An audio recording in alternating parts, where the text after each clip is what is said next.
the pain he caused. And yet, whilst I feel disgust and anger at what he did, I cannot help but wonder, what if? What if he truly was beyond help? What if no matter what had happened, he was destined to become what he did? Then that is a sad thing indeed, to know that even if a man was not to suffer half of what Aes suffered, he would still be doomed to end up like him, he murmured. On his lap Ghost twitched slightly and opened an eye as though sensing his distress. There was a brief pause and then the direwolf shifted his head closer to Eamon's thighs and snuggled back down. You do not speak of Aes anymore. I do not. Chapter 34, Honor. Chapter text. Chapter summary. Jon meets Stannis whilst Viserys learns that whilst Ned Stark is not entirely useless, he's still a bit useless. Benjen tells Small Jon of what happened beyond the wall. Notes, no interlude this time given the chapter length. Up next, King's Landing. 299 AC. Jon Snow. Somehow, he had ended up in a room in Bronze Agate with just Stannis Baratheon. The other lords had been given instructions to ready the men to march on the morrow, or to send ravens to Storm's End, or to perform other tasks. And although all of them seemed to realize they were being given work to keep them away from Jon, none of them had complained. Sir Davos had been sent with Lady Shireen to ensure she could bathe and have a more substantial meal that simply dried meats and fruit, and Lord Valerian was sending a missive to White Harbour to give Wyman daily instructions. Is your brother not joining us? Stannis turned away from where he had been staring at the map that Jon had adjusted to reference the latest positions of the fleets and the army he had left under his uncle's command. My brother cares little for matters of strategy. There was something in Stannis' voice that made Jon think this was, perhaps, not an area he should push on, so instead he just nodded. He had heard enough of Renly Baratheon from his father, not much, but enough to know that the two brothers were as opposite as it was possible to be. His eyes skimmed around the room. It was a simple solo with big windows and a roaring fire in the hearth. There were no chairs around the huge table that dominated the room, almost as though no one was allowed to sit down or even relax. He hid a smile. I must begin by offering my thanks, Lord Baratheon, he began. I did not think it appropriate to ask you to bring your brother into the fold, but I am glad that you did. He is my responsibility. He is. Nevertheless, I am glad you took the action you did. Countless lives will have been saved because of it, he replied. Then he paused. And I am glad, truly glad, that we are allies. I deemed it the right move for my family. He nodded, having expected the response. We should discuss terms. I discussed them with Sir Davos, and I know that you are my ally, for you asked for aid and you have not yet killed me. But what do you wish for, Lord Baratheon, in exchange for your service? Stannis Baratheon looked at him for a few moments. Blue eyes, so like Shireen's yet so much harsher and with far less tenderness in them, were piercing in a way that Jon had not experienced before. He could not help but think that Stannis Baratheon would have made a good king. He was smart, knew when to speak and when to hold his tongue, and clearly valued honor. Shireen is to remain unbetrothed, until I meet your uncle for myself and ensured he does not have the same proclivities as the Mad King. If that is what you wish. Although I can assure you, Lord Baratheon, that Prince Viserys would no more harm Lady Shireen than I would. He would cherish her. Sir Davos is not to serve on your small council. I know he is likely who you wish to serve you, and you offered me any man under my services. But not Sir Davos. Done. And I would like to retain Dragonstone and for it to pass to Shireen when I am gone. I would not seek to usurp my brother from Storm's End. Dragonstone has always belonged to House Targaryen, he replied softly. It is my family's seat. And if your uncle does wed my daughter, it will become a Targaryen seat again. He hummed thoughtfully. If you wish for Dragonstone, then they will wed. When the other man narrowed his eyes and made to open his mouth, he said, Daenerys is quite convinced that the dragons are predisposed to be gentler to Lady Shireen than they would be to others who are not of Targaryen blood. From what I have seen, I would be minded to agree. It may be because of who your grandmother was. It may be something else. But, whatever is at play here, the dragons are fond of your daughter. I cannot have a lord on Dragonstone, which is the safest and best place for dragons to be raised, who does not have the blood of the dragon in their veins. It would not be wise. You believe that any children born of hers from a union with Prince Viserys may re-strengthen the Targaryen line. I do. They will have their own dragons. If we find more eggs, he replied, thinking of the egg at the wall and the others buried in Summerhall. He cleared his throat. But yes. I would hope that a son or daughter of Lady Shireen and Prince Viserys would have their own dragon. As their father does. I had heard rumors that Prince Viserys had claimed one of his own. Aerion. The first Targaryen. He was rumored to be Oris Baratheon's father. I am aware, Stannis replied tightly. I would meet the boy first, still. You will not find him lacking, Lord Baratheon, he murmured. He has made mistakes and I am sure you will hear of them in time, but he is a good man. And I am proud to call him kin and to have him as my heir. Very well. Is there any more you would ask of me, Lord Baratheon? No. He smiled. Then we are in agreement. You will hold Dragonstone. Your brother will hold Storm's End. If he does not sire any children, then a child of Viserys and Shireen, when they have one, will hold Storm's End as a Baratheon. Sir Davos will not be asked to serve on my small council. He held out an arm to the man. We are in agreement. Stannis Baratheon's hand was warm in his own, but not sweaty, and his grip was tight. He flexed his own fingers and tightened his grip a bit, making it clear that he would not be intimidated.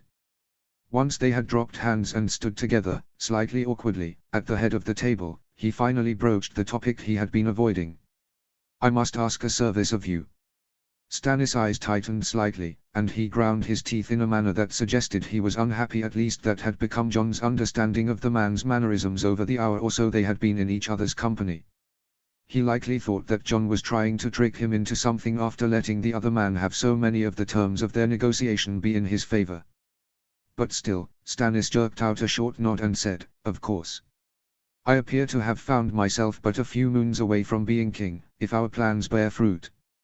Yet, I am without a hand. You wish for my advice in naming a hand? He shook his head. You misunderstand me. I wish for you to be my hand. I am not suited. Perhaps not forever, he acknowledged. But out of every man who has sworn to my cause, you are the only man who has spent time in King's Landing. I would not expect you to answer now, nor will I demand you say yes. He considered his next words carefully and then pressed on, I have no experience of ruling. I do not even have experience of running a keep, for I never expected to run one. I need men around me who can advise and who I know will advise well, who will put the 7 kingdoms first. And I need men I can trust.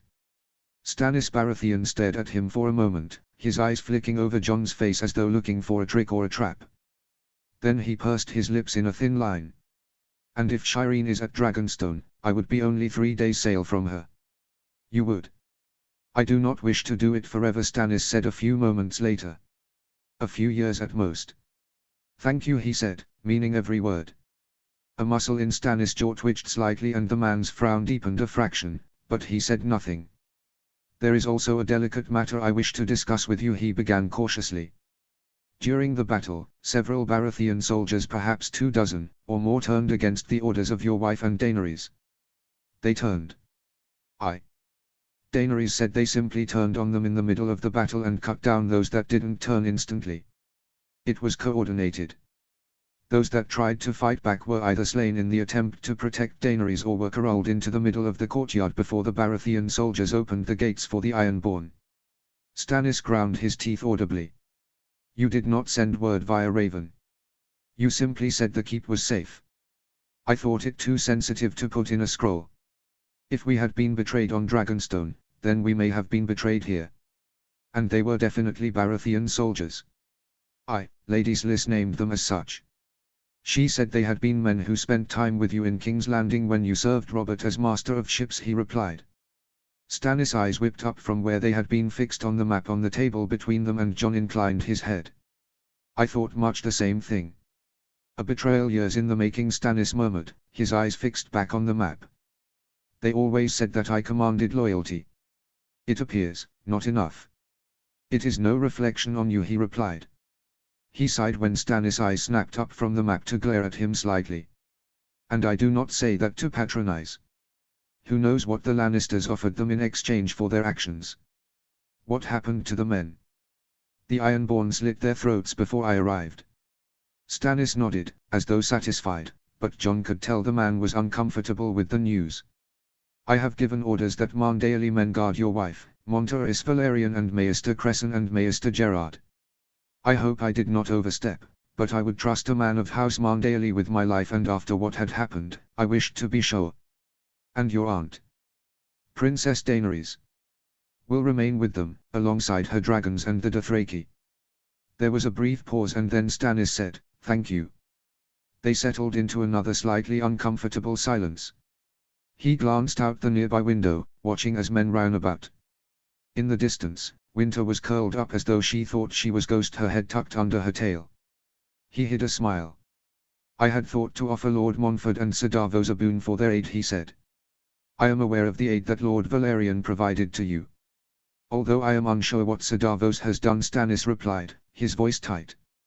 "Although I understand why Lord Montfort did as he did, it makes me uneasy that he be rewarded for it." "I understand," he replied. "But I do not think Lord Montfort's boon shall be one that gives offence to any. I had thought to legitimize his brother, Oren Waters. He fought valiantly against the Lannisters, and he saved my aunt and uncle's lives. It will not change anything for House Valerian, nor the Lords of Westeros, but it is a boon I think he would welcome. And Sir Davos." He paused, considering his words carefully. "Lady Shireen said you had taken one of his sons as your squire. Devan. He shows promise. His father's son. And the others?" "The older ones are as their father, men of the sea. Betrothed. Wed. One is." He nodded, having half expected that response given Sir Davos' age. "If they are men of the sea, then they may do well near White Harbor. While a Mandaeally is unwed and, by all accounts, intelligent and fierce. I will discuss the possible match with Sir Davos and then with Lord Willis, if you are agreed. If that is what Sir Davos wishes." And he pressed on. "I had thought to see if any of them wished to join the Kingsguard. But, I cannot raise up 6 sons, so I hope that between us we can find them all honorable callings and paths. Third sons rarely do better in the world than the Night's Watch, and I have seen the Watch, and I would not have a son of Sir Davos end up there." Stannis did not reply immediately, but instead fixed Jon with a firm gaze that seemed intent on making him flinch or blink, but he did neither and instead stared back. "You hold Sir Davos in high regard," Stannis said eventually. "Loyalty like his is hard to find," he replied. "I only spent but an hour with him, but in that hour, it was clear that his loyalty will always remain with you. But not just that, it extends to Lady Shireen as well. Men like that should be rewarded. I am lucky to have his counsel," Stannis said eventually. Unsure what to say in response, he did not speak, and so they stood in silence for a few moments, and then, as one, both turned their attention to the map between them. "We have just over 40,000 men here," Stannis said, moving figures around the map. "I had thought to march them straight up to King's Landing. The road is well maintained, and the men know it well. It should be an easy march." "Do we have ships?" "Aye, the Redwyne and Mandaeally fleets will leave Dragonstone by the end of this moon," he replied. When Stannis glanced toward him, he continued, "I did not wish for them to leave straight away.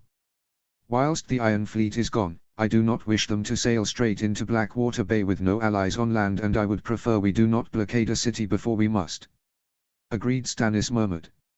"And your uncle, Prince Viserys? It has been over 2 weeks since I left Riverrun. I hope he is at least near the crossroads by now. He would have to half-kill his men and horses."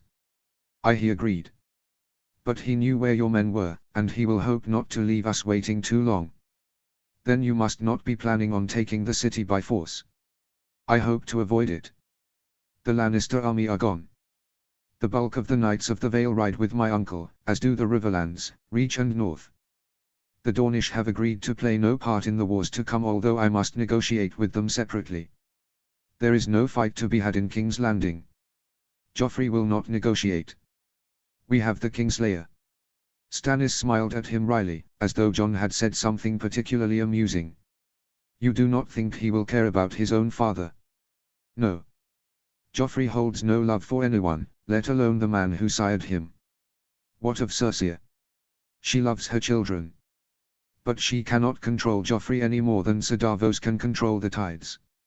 So, if I do not want to take the city by force and Joffrey will not bargain for his father and Cersei cannot be counted on to reason with him, it seems I will have to rely on you and Sir Davos, he murmured.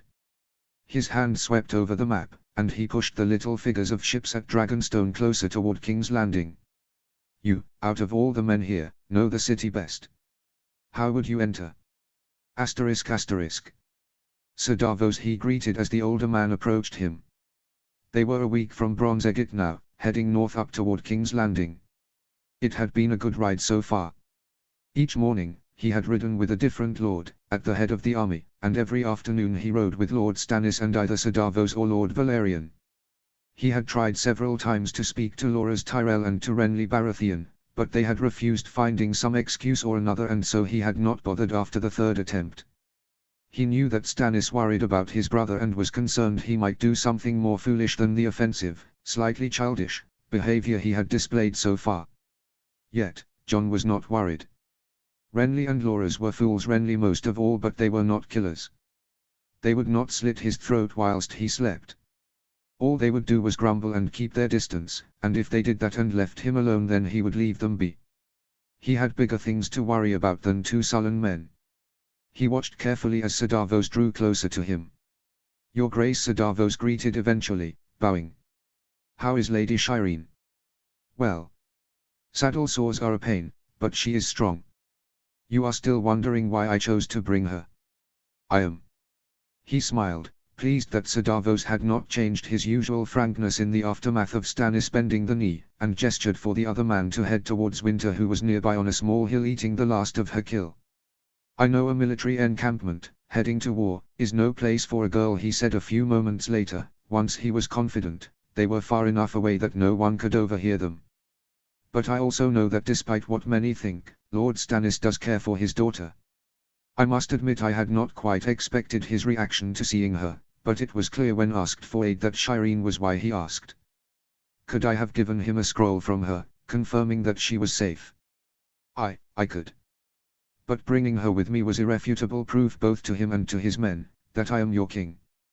That I will take care of those sworn to me, and their families, as best I can. This war is nearly won, Sir Davos. All that remains is King's Landing, which can only have a few thousand men at best. When we arrive at King's Landing, we will have over 150,000 men. The Reach are, as yet, untested in battle and fresh, and so are the Stormlands and the men in the Crown Lands that swore to Stannis and then to me. Lady Shireen will be safe there, and I will have men picked by Stannis and by myself, from the north, to stay with her during the battle. I also expect my uncle Viserys Dragon to remain with her and Winter. You do not plan on using the dragons on King's Landing? He shook his head. No. It would be foolish, and there is too great a risk that small folk are killed or that buildings collapse. He had half expected Sir Davos to ask how he planned to take the city without using the dragons, but he was also unsurprised when the man just raised his eyebrows and nodded to himself. He smiled at the other man. Stannis Baratheon was, indeed, truly lucky to have a bannerman such as Sir Davos. Loyal and intelligent. They stopped walking up the hill then. In front of them, Winter let loose a low grumble but extended her neck to bump her head against him. He smiled and rubbed his hand down the side of her neck. Next to him, Sir Davos stood slightly tense but otherwise did not react. Under his hand, Winter huffed out a snort and he felt her amusement trickle through their bond. She likes you. I am glad of it, Your Grace. It was his turn to snort this time. I would ask you call me Jon when we are alone, or with good company.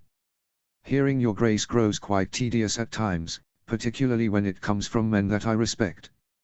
Yes, Your. He grinned at Sir Davos. I am glad you approached me, Sir Davos. There is a matter I wish to discuss with you. Of course.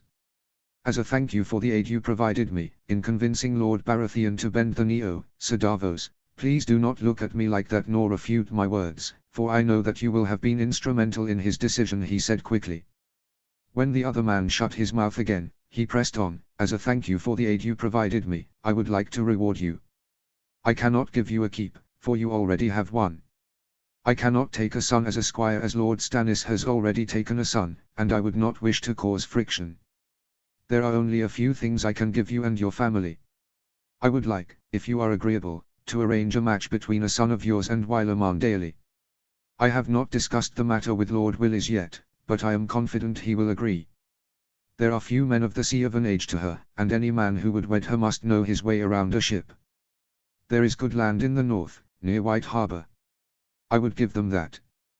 That is too much. I cannot accept. You need only think on it, Sir Davos. I shall not force you. But there are limited futures for third sons, let alone seventh sons. I would see your family rewarded. I know there is naught I can offer you, but I had hoped you would allow me to raise your sons up, he replied.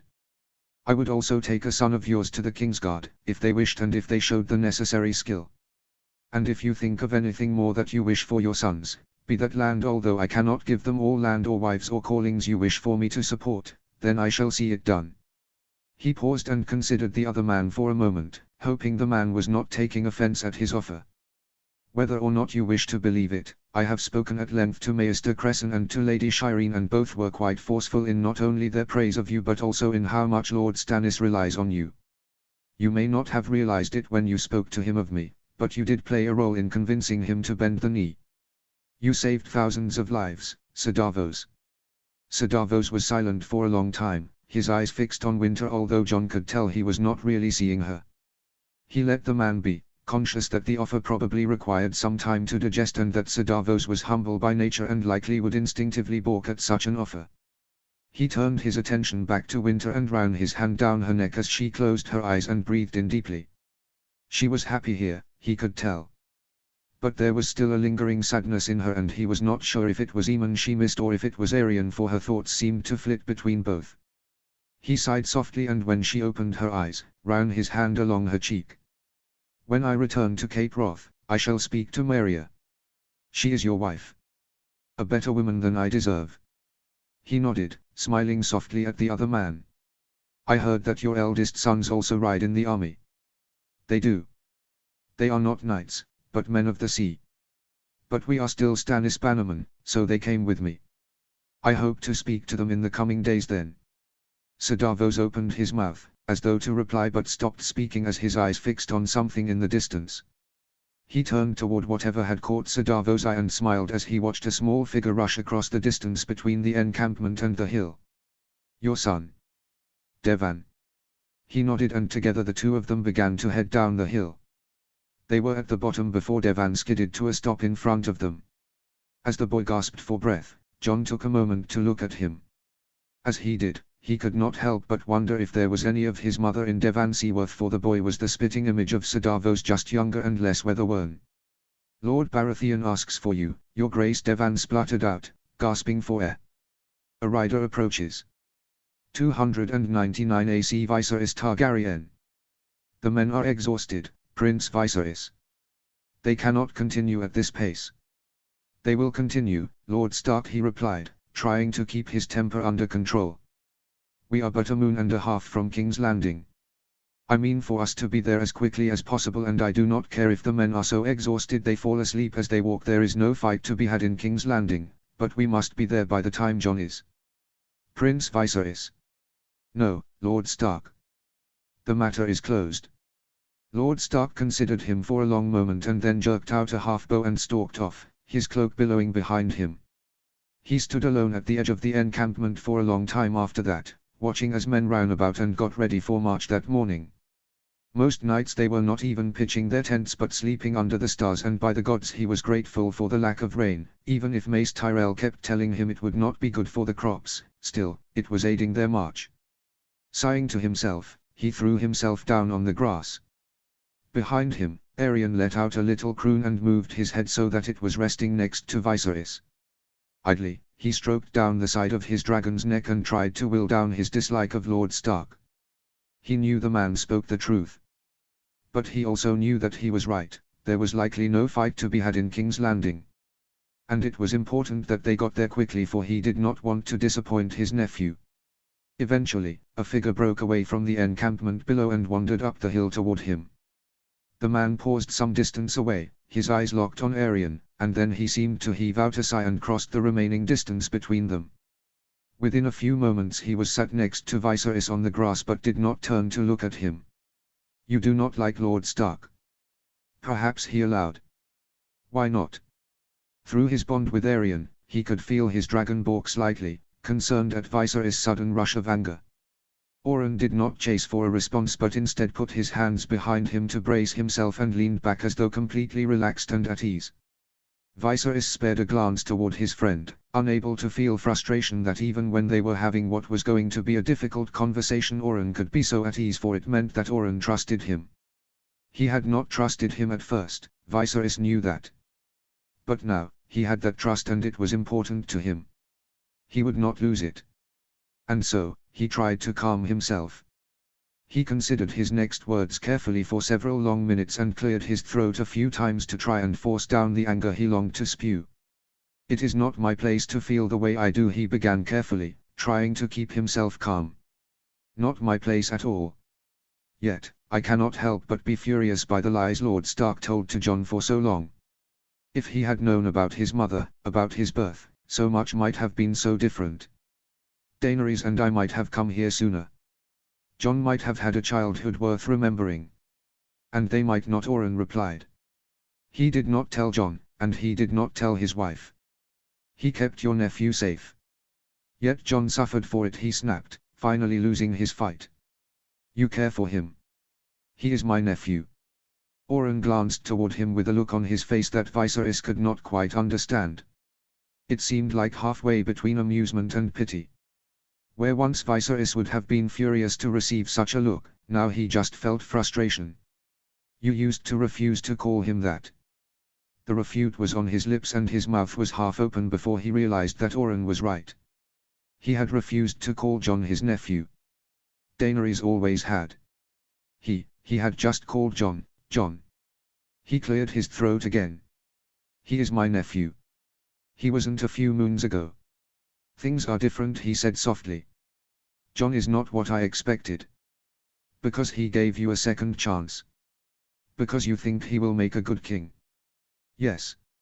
It is interesting that you feel so strongly against Lord Stark, when it is the very qualities that he installed in Jon Snow that made your nephew spare your life after what you did to Daenerys. Jon could have gained those qualities without the childhood he had." "Perhaps," Oren said softly. "But perhaps not. It is easy to dislike the man. Mayhaps you might consider it a debt that needs to be paid, if that is easier. As I am sure many have said both to Jon and to Lord Stark, what Lord Stark did kept Jon alive. Jon being alive has given you a chance, Viserys. Ned Stark's decision sent Jon to the Wall, where he found Aemon and learned of his heritage and, eventually, led to him asking for the aid of House Velaryon." There was a beat of silence and then Oren said quietly, "Why, without Lord Stark, you and Daenerys may well have died in Essos, for I would never have come for you. ****. He'll be big enough to mount soon." He jerked, startled out of his contemplation of Aerion as his dragon curled around Ghost, and turned toward his new companion. He had not spoken to Lord Stark since their argument a week before.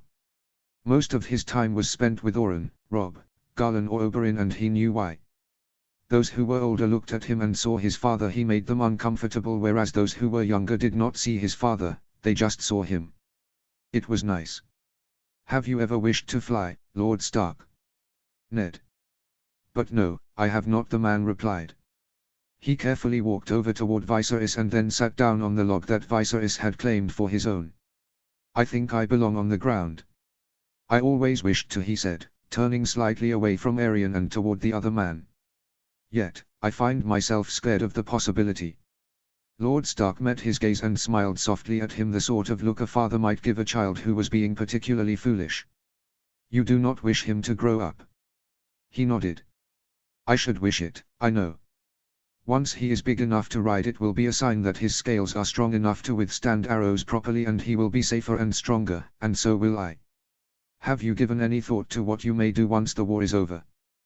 There was something in Lord Stark's voice that made him look away, a concern, perhaps even fondness and understanding, that Viserys was not used to hearing. Guilt clawed at him, for only a week ago he had dismissed the man so easily, and yet here he was, seeking to give Viserys company and acting as though nothing was ramiss. He fixed his gaze on Arion again and watched as Ghost shifted in his sleep and ended up flat against him like a pup curled up to its mother. I had not. I know you will wish to stay close to your sister and to Jon, but if you ever wished to see the North or the Wall, I would be glad to host you. You would be most welcome in Winterfell, Lord Stark said, smiling softly at him. He shrugged his shoulder and then continued, I would recommend that you avoid Last Hearth. Gratian is quite enamored with you. I fear that if you go there, you may never escape. He has barely spoken to me, and when he does, he scowls, he remarked, finally turning back to look at Lord Stark. Lord Stark agreed. A man of little words is Gratian. How do you know he is enamored? I have known Gratian for years. The fact that he speaks to you, at all, is high praise indeed. It took me 4 years managed to extract more than a few words from him at any given time. He only speaks to me to complain, at length I may add, about everything from where his tent has been pitched to the Kingslayer's horse. But he does speak to you. He snorted, somehow feeling better than he had but a few hours before. I do not wish to sound rude, Lord Stark, but you sought me out. I presume you wish to speak of more than Gratian Umber. Lord Stark flushed slightly, a red color creeping up his sun-kissed face, and averted his gaze again. I know we have not agreed on much since Jon left, the man began carefully. And I know you do not like me, it is obvious. Forgive me, Prince Viserys, but you are not very good at hiding your emotions. However, we are family. We are not. But we are, Lord Stark said softly. Jon is my son. I know he is Rhaegar's son and your nephew. But in all the ways that matter to me, he is my son. Then why did you not tell him? Why did you let him grow up knowing nothing of his history? I was protecting him. I understand that, he bit out, feeling his temper fraying slightly. I understand that you were protecting him. But would you have ever told him? If he had not met Aemon at the Wall, would you have ever told him? There was a long pause, and then Lord Stark breathed out the words so quietly that, at first, Viserys thought he had not heard him properly. I do not know. He sucked in a deep breath. I do not understand why you would not have told him. What was there to be gained by hiding it from him? Before he had Winter, he had a weak claim. I do not like saying it, but it is true. So, what was there to be gained by hiding it from him? Surely, he had a right to know. I thought him a bastard born of rape. At least whilst he was my bastard, he was just a bastard. He froze. You thought. I did not mean. You were quite clear on what you meant, Lord Stark, he replied bitingly. Does Jon know? Lord Stark seemed to wilt in front of his eyes. The man slumped down, his shoulder curled in and his posture so hunched, whilst his head hung so low his chin practically touched his chest, that he looked like a child being scolded. Yes. He asked you not to tell anyone. Not to tell me. Why? He did not wish to risk a war with the Dornish. Fool. Nearby, Arion let out an angry shriek and launched himself into the sky. You will not speak of this, will you? No, Lord Stark, he said softly. I shall keep this secret for now. But when this war is won and my nephew sits on the throne, I shall ask him why he has hidden this from everyone. And I will make him tell everyone. I shall not have him ashamed of his family. He has been ashamed his whole life, ashamed of being your bastard and then ashamed of being Rhaegar's. That stops. I will not have him sit on that throne as a bastard and place Dany at risk, because that is what he does. He is the rightful king, and whilst he hides behind these lies, he puts Dany at risk. Despite all the good he has done, and likely will do, in the eyes of many he shall always be a bastard. His claim is weak. I am my father's son. I am no prize. But, Dany, the mother of dragons, she is a prize in the eyes of many, and I shall not have her at risk. I shall not have it. Jon was right to worry about the Dornish, but the Dornish will be dealt with. Rebel they might, but they cannot contend with the full might of the rest of Westeros. He paused, turned to look at Lord Stark, and said softly, and I do not think Prince Doran will risk his son, and nor will Prince Oberyn risk his daughter. You cannot threaten to kill 2 children just to secure the loyalty of their parents. Why not? I threatened 3 when I secured the Kingslayer's reluctant support in this war. This is war, Lord Stark. There is no place for your honor here. 299 AC Benjen Stark. They made a good pair, he could not help but think. Sangza and Willers. If it had not been for the way Sangza's eyes continued to seek out the blacksmith boy who bore such a striking resemblance to the late Robert Baratheon, it was a wonder anyone could ever have not realized who he was. He would have thought that Sangza and Willers were a match themselves. From the look that Lady Margaery was giving her brother and Sangza, she clearly thought likewise. Yet, Benjen knew the look that Sangza wore on her face when she looked at Gendry. It was the look of someone in love. And not the fleeting sort either, but the sort that he had often seen on his brother's face when he looked at Catelyn. For all that, though it was clear that Sangza and Willers Tyrell were well matched when it came to their wits. He watched in silence for a few moments as the two of them argued softly, ignoring everyone else present, and tried not to wonder when his niece had grown up. Eventually Sangza turned to face him, and he sighed as he recognized the expression on her face, because for all Arya looked like Lyanna, Sangza had just as much of his sister in her. She just hid it better. "I shall speak to my uncle alone," Sangza said softly. "Please leave us." "Sangza. I shall tell you of it later, Bran.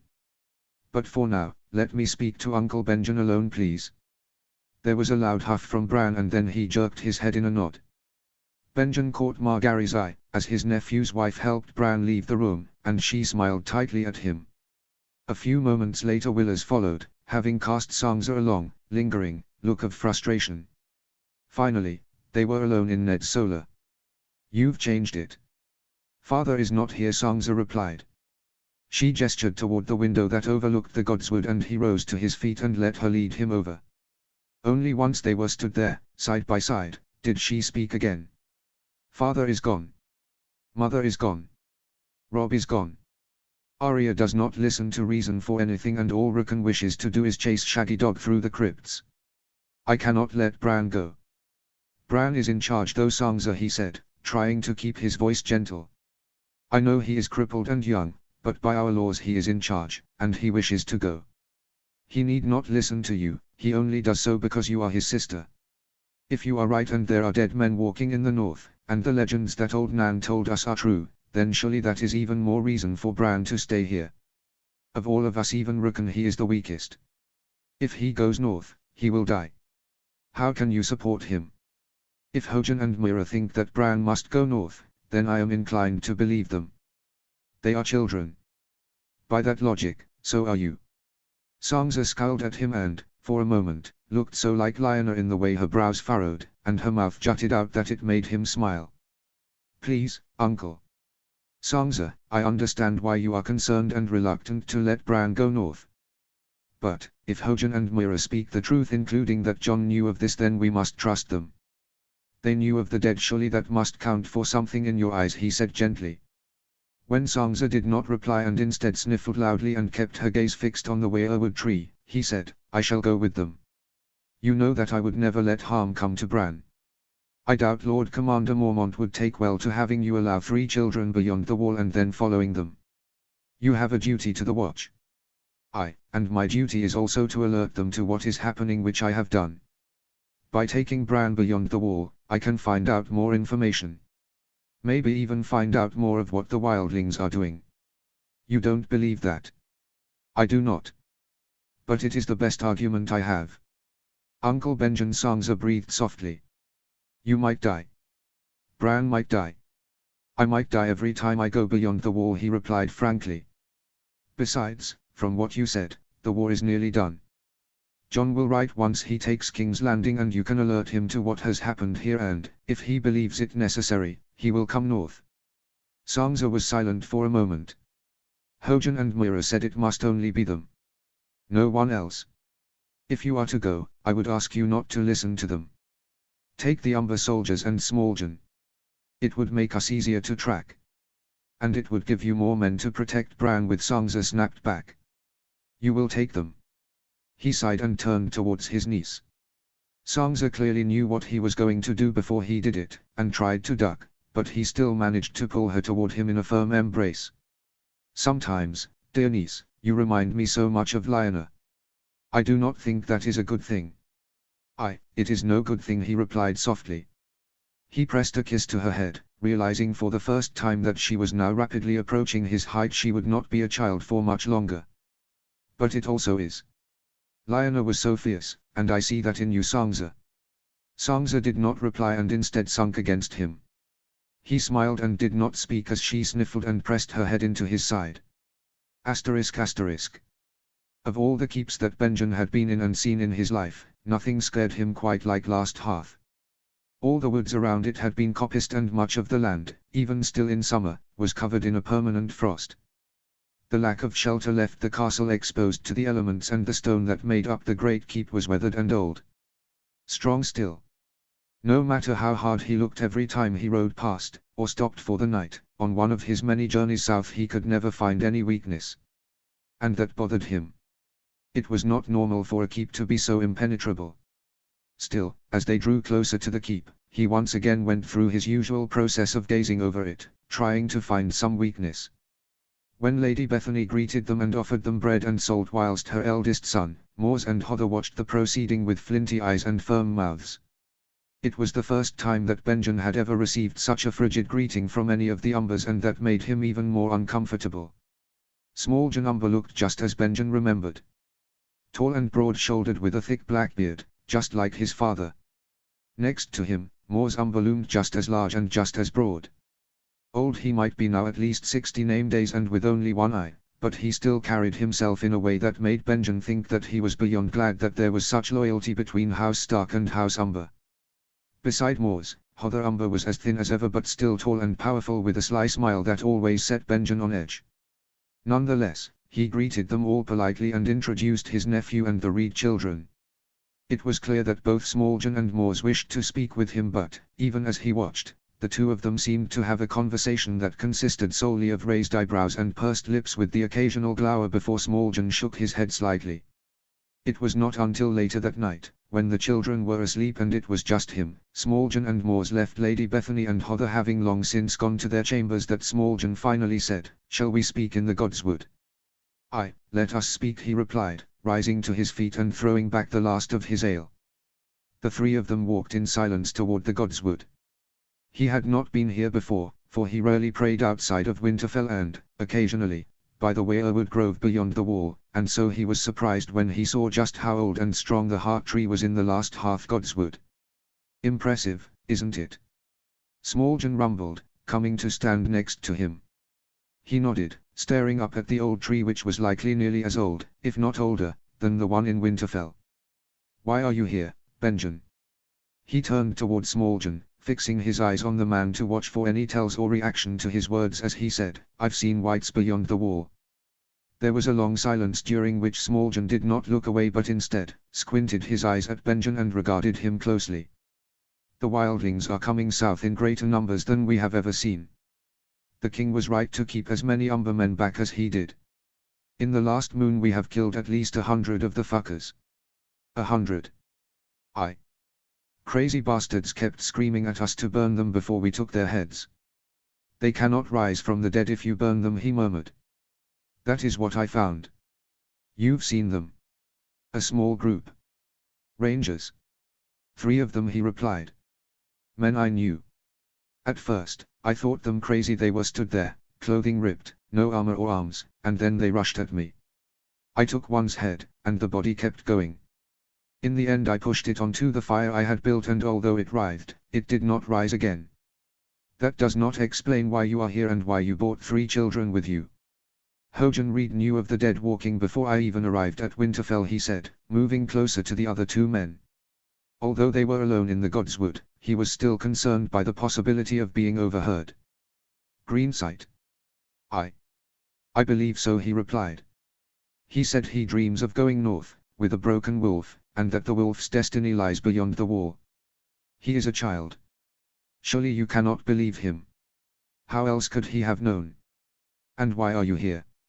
Mors said, speaking for the first time and gazing at Benjen with an expression on his face that Benjen could not quite place. "You have 1,000 men here. Give me some to take north. We will need all the help we can get. I know it is much to ask, but I must ask." Mors let out a loud laugh. "You Starks and your fucking honor. So damn polite all the time. I would not ask if it was not urgent." "I have half a mind to say no to you," Benjen Smalljan said quietly. But you will not. I will not. Smalljan agreed. But the king asked that I stay here. Even if I wished to go with you, I do not think that orders from Lady Sangzan or from Lord Bran can come before that request. But you will have your men volunteers only though. I will not send my men to their deaths. And you, Mors? Your nephew sent word with Smalljan when he left Winterfell over a year ago, Mors Umber said, his voice carrying around the Godswood. He asked that, when the time come, I accompany his brother Bran and the Reed children to the war.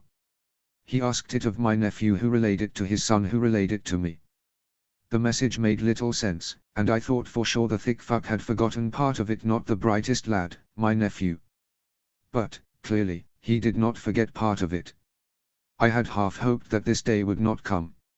My king has asked if of me, not demanded, so I could say no. There was a brief pause and then the man threw his shoulders back. But I am no coward. So, you will come with us? Mors said eventually. I'll come with you. I'll go north of that fucking wall and help you, Benjen Stark. But do not think for one fucking minute that I'll play nice if we see a fucking wilderling. I'll gut them like a fish and piss on their corpse. Chapter 35, Kinslayer. Chapter text. Chapter summary, King's Landing falls in more ways than one. Notes, Jon and Viserys POV are happening at the same time, which makes it a tad messy and slightly unclear until the very end who dies and who lives, so only 15.6k words to get through. As ever, I hope you all enjoy the chapter and thank you for your continued support and lovely comments. Enjoy. Warning, multiple, and major, character deaths. The next chapter is probably not going to explain things the way you expect. 300 AC Robb Stark. He did not watch as Viserys finished updating Jon on all that had happened the last 2 moons, including the decision to bring Jaime Lannister with them. Instead, he glanced around the command tent that had been pitched in the center of the encampment outside King's Landing and looked at the men that Jon had chosen to form his war council. If he had been told a year ago that he would be in a tent with these men, he would have thought the person who told him to be quite mad. And yet, here they were. And, more than that, the grouping made sense, and the men all worked well together and, most importantly, trusted each other. Yohn Royce was next to him, straight-backed and proud. Every now and then he would nod, as though in agreement, but he did not speak and had not since he had greeted Jon hours before. Robb knew it was not because Yohn Royce had nothing to say, nor that he disapproved of anything, just that he was more silent and thoughtful than many others and was content to listen and let others speak for him unless he truly felt something must be said. Robb knew that the instant Yohn Royce spoke that Jon, and everyone else in the tent, would listen. On Yohn Royce's other side, Father was leaning forward, both hands braced on the table and his eyes were fixed on Viserys. Robb was not sure what had transpired between Viserys and Father, but he knew that some sort of argument had been had, for Father had done all he could to avoid being anywhere near Viserys for weeks now. Yet, even as he watched, Father did appear to be in agreement with what Viserys was saying, so clearly whatever had happened was not so big to have caused friction between them in front of Jon. Although, he could not help but wonder whether that would truly last and which one would tell Jon of the argument. Opposite Robb, Jon and Viserys stood side by side. It was one of the few times they had stood next to each other, for an extended period of time, in front of Robb. He knew he should not be surprised, given they were uncle and nephew, but there was something, even though he was not quite sure what, that was familiar on both of their faces. Jon was certainly all Stark, but there was, perhaps, an angle to his jawline that he shared with Viserys. He shook his head slightly, trying to dislodge his thoughts, and turned his attention to Viserys. Viserys looked healthy. Although healthy was, perhaps, not the right word for it. But he looked stronger than he had looked when Robb had first met him after the battle at Riverrun, with muscles building in his arms and his hair cut slightly but still long and pulled back. His skin was slightly darker, and he no longer looked like he had not seen daylight in years. The overall effect made Viserys look younger. Yet, there were still deep grooves under his eyes, almost as though he was still not sleeping. Although Robb was not sure what could be causing Viserys to worry, he was certain it was more than the upcoming battle. He thought that somehow, it was related to the argument between Father and Viserys. Next to Viserys, Jon was watching his uncle with an expression Robb had rarely seen on his brother's face before: affection. He could remember a time where Jon was so guarded with his feelings, not letting affection show on his actions, let alone speaking it. There was something else as well, pride, he realized after a moment. That made sense, he supposed. He knew that Viserys had his struggles. Neither Jon, Oren or Viserys himself had hidden that, and the last few moons Viserys had proved himself time and time again. Abruptly, Jon's eyes moved away from Viserys and toward Robb, and he glanced away, not wanting to be caught staring. His eyes instantly met those of Sir Davos, who he realized he'd been watching him whilst Robb watched everyone else. He inclined his head slightly and then turned away.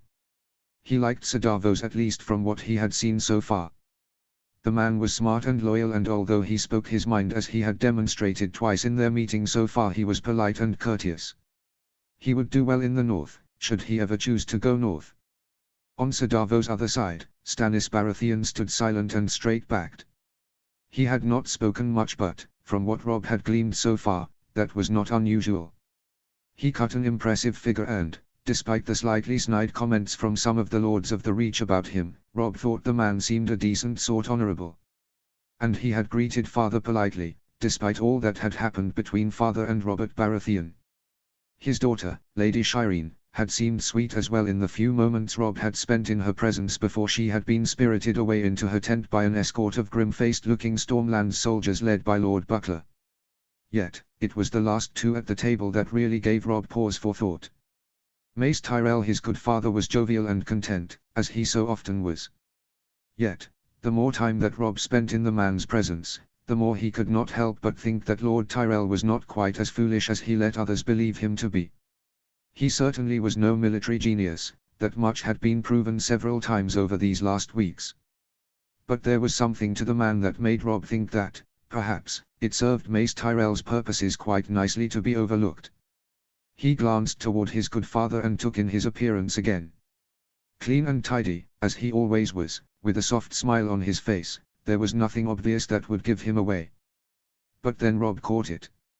Mace Tyrell's eyes were fixed on Jon, not Viserys, despite Viserys being the one that was speaking.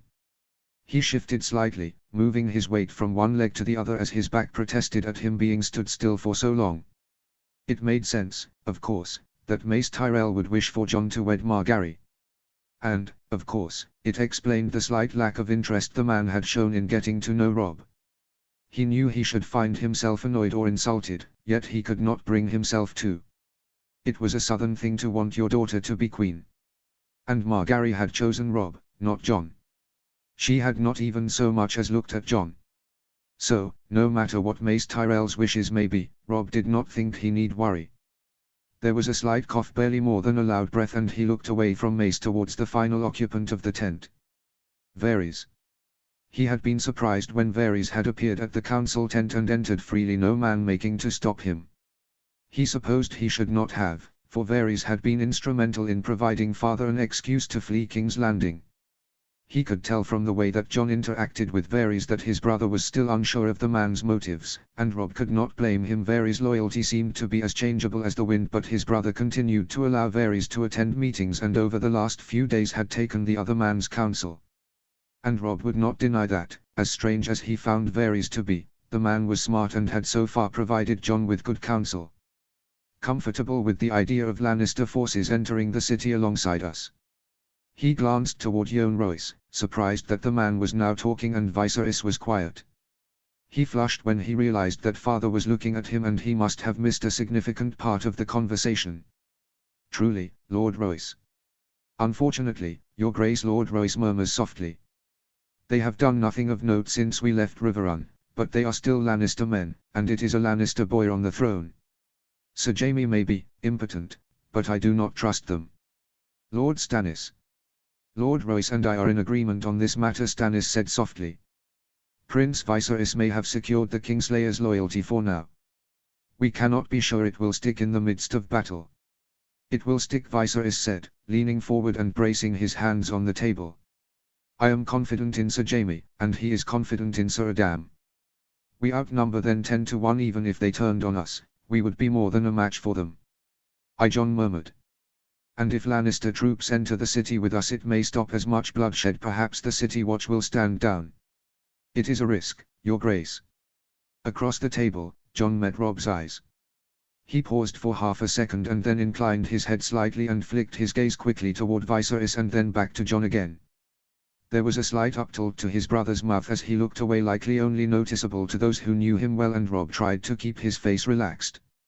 "Nonetheless, I think it is one we must take, Lord Royce," Jon replied. "I do not wish to spare troops to watch the Lannister forces when we take the city, and what sort of message would that send Westeros if I allowed them to march with my army, but not to fight with it? No. The Lannister forces under Sir Adam Marbrand will fight with us. We shall split them into smaller groups than we split the rest of the forces, that way if they do turn we shall have an easier time of handling it." "We still are not in agreement on how to enter King's Landing," Sir Davos said softly, a few moments later, clearly trying to dispel the tension after Jon's words. Robb cut his gaze quickly toward the man and said quickly, Sir Davos is right. We still do not know the best way to enter the city. If they are smart, they would abandon the battlements and seek to fortify the Red Keep." "How many men did you say you think they may have, Lord Stannis?" 6,000, if they have recruited fast. We would have a hard time taking the Red Keep if they are all garrisoned on the walls and battlements, even with the dragons. It could be done, but we'd lose many unless we simply set the dragons loose, which His Grace has been clear we shall not do, and I do not think any of us wish to even consider." A long silence echoed around the tent, broken only by the soft chink of armor and the rustling of fabric as every now and then someone moved slightly. Opposite Robb, Jon seemed to be pondering the map, lost in thought. But he knew that Jon was not doing that. His brother was examining Varys closely, for every now and then his eyes would cut to the spider and then away again. "Lord Varys, tell us of the route you know of." "There is a path along the cliff, around the city and up to the Red Keep, if you go out of the Kingswood," Varys said softly, his voice still carrying in the tent. "But it is treacherous. To cross over from the Kingswood back to the city, the way is simply a fallen tree over the Blackwater Rush, but in high tide it is unpassable and swallowed by the river, and at low tide, it is slippery. Many men have lost their lives trying to make that route. And once you cross back toward King's Landing. From there I am not sure," Varys murmured. He pulled a face that Robb could not decipher. "But it ends by the Red Keep. You'd need to climb in through one of the windows into a storeroom that, in recent years, has been used to store ale and wine, and then, from there, through the sparring courtyard into the Red Keep itself. And it cannot be removed in the future, when the city is taken, because it is so treacherous." Robb asked. "No," Varys said sharply. "I lost 2 little birds trying to make it safe in the rebellion before I decided that if 2 of my most sure-footed could not make the journey unscathed, then grown men certainly could not. I would not advise you take this route, Your Grace." "How wide is it?" Jon asked, finally looking up from the map and gazing directly at Varys. "The men would have to walk one behind the other." "That makes us an easier target," Viserys noted softly. "Particularly if they do garrison the battlements and Red Keep, they'll be able to pick us off from above. There would need to be a distraction, so they are not able to focus their attentions on us." Robb whipped his head toward Viserys, a rebuttal to the man's words on the tip of his tongue before he had even considered the words properly, but it was father who spoke first. "Surely you cannot be considering this, Prince Viserys." Robb watched as Viserys ignored father, his eyes swinging past him almost as though he was not even in the tent and settling on Varys. "Does anyone else know of this path?" Varys shook his head. "No." "Then it must be men you trust absolutely, nephew," Viserys murmured. "Men that once this war is done, you trust not to use the path to their advantage. And you would lead them, uncle." "I would." "Who would you take?" "The Kingslayer. He may be able to convince any men in the Red Keep to stand down, and he will want to get to his children," Viserys answered quickly. "Any men of the North, Riverlands, Reach, Vale and Stormlands that volunteer. No Lannister men, as much as I trust them the bulk of the forces. There will be too few of us to respond should they turn, and if the route is as narrow as Varys claims, they could easily push us all into the Blackwater Rush. If we use this route, we can look to open the gates into the Red Keep from the inside. We may well take them by surprise." "You cannot trust the Kingslayer not to stab you in the back as he did your father," Prince Viserys Jon Royce cautioned. "Even alone, he is a threat. And if he does, he knows what will happen," Lord Royce Viserys said sharply. There was a slight pause as Viserys' eyes cut to Jon and then back to Lord Royce. The Kingslayer will do this, if he is asked. It may well be his best chance to get his brother, children and sister out of this bloody mess alive. I'll go with Prince Viserys, he said, speaking before anyone else could. I'll keep an eye on the Kingslayer. The Kingslayer will cut through you like a knife cuts through cheese when he turns on you, boy, Stannis Baratheon said sharply. This is folly. We should take the city and have done with it. Use the dragons on the gates, storm the Red Keep from the beach, and pin them between us. I agree, Jon replied. There was a pause whilst his brother rolled his shoulder slightly, as though he were stiff from being hunched over the table for so many hours, and then Jon said, Prince Viserys speaks true though. If we can take those in the Red Keep by surprise, and it will be a surprise, for they shall not expect us to come in through the Red Keep, whereas I believe they would from the beach, then we may save the lives of dozens of our men. Prince Viserys and Robb will lead a contingent of volunteers up the path. Once the gates are opened from the inside, they shall look to secure the children, but they will need a man who knows the layout of the Red Keep to go with them. I shall go, Sir Davos said, almost instantly. I know the Red Keep as well as any man here. Although I am no fighter, subterfuge is something I can do well. I'll get them in and then out through the tunnels to the beach. My thanks, Sir Davos, Jon murmured. The rest of us shall take the gates. Lord Baratheon, you will fight at the front with me so the small folk see we are united. Very well. ****. Do you trust Lord Stannis? The six of them were stood a short distance away from the encampment, Ghost and Grey Wind nearby along with the dragons, and talking in hushed undertones. In the encampment nearby, men milled around and got ready for the evening meal or to change guard rotation. He glanced toward the city where the sun was beginning to set in the distance and tried not to curl his lip. Even from the distance away they were, it stank. He missed the north. He turned back to the encampment and frowned at his tent in the middle of it. By this time tomorrow, if all went well, the city would be taken, and Robb would finally be back in a feather bed. Just thinking about a feather bed made his back ache even worse than it already was. He shifted slightly, moving his weight from one leg to the other, and heaved out a sigh. He would not betray us now, and certainly not with his own troops, Prince Viserys, came the silky reply. I have many thoughts on Lord Baratheon, but he is no turncoat. Robb finally ripped his gaze away from the encampment and turned back towards the 5 men he was with. It was the usual grouping, he supposed. Him, Jon, Viserys, Oberyn, Oren and Garland Tyrell. He had heard his father and Lord Royce speaking softly about the bonds built in battle, and he knew that the fight at Riverrun had done more to strengthen his friendship with the men that currently stood with him than anything else could have done, yet he was still surprised by the trust between them. Prince Oberyn is right, Garland said, leaning back so his weight was placed on one foot and turning his gaze to the red sky above them. Very well. The loyalty Lord Stannis inspires in his men is impressive, Oren murmured. I do not like the man. I find him dour and bitter. But he is an excellent commander, and I have attended many feasts where the tales of what happened in the rebellion are spoken of almost fondly. What happened in Storm's End, forgive me for saying this, Garland, did little to strengthen Lord Tyrell's reputation, but Lord Stannis built his on that. To maintain a garrison in those conditions, and to not have the men turn on you even when besieged by tens of thousands of men, one cannot deny it is impressive. The loyalty he earned that day will never fade. And the events at Pike only strengthened that, Oberyn said softly. When Robb cut him a surprised look, the man threw his head back and let out a deep chuckle. As I said, I do not like Lord Baratheon, but he is a good commander. Robb glanced toward Viserys, who still looked uncomfortable. He knew that Viserys was still uncomfortable by the presence of Lord Baratheon simply because of the rebellion. He wanted to offer words of comfort, but he was not sure what he could say, for he thought that, if their roles were reversed, he would feel the same. I shall go with Prince Viserys and Lord Robb, if you do not object, Your Grace, Oberyn said suddenly. Whilst I trust that Sir Davos knows King's Landing well, there are paths inside he does not know, but I do. Even without looking at Jon, Robb knew what his brother was thinking, that he could not refuse such an offer, even if he worried about the safety of the Lannister children. Others would call Jon a fool for allowing such a request, and that was the only thing holding his brother back from agreeing. But these last moons, nearly a year in fact, in the man's company had taught him much of Oberyn Martell. He knew that, despite what many whispered about him, the man would not harm a child. Not even a Lannister one.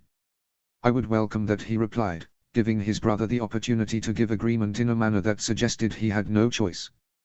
We fought well together at Riverrun, my prince. I would gladly fight beside you again.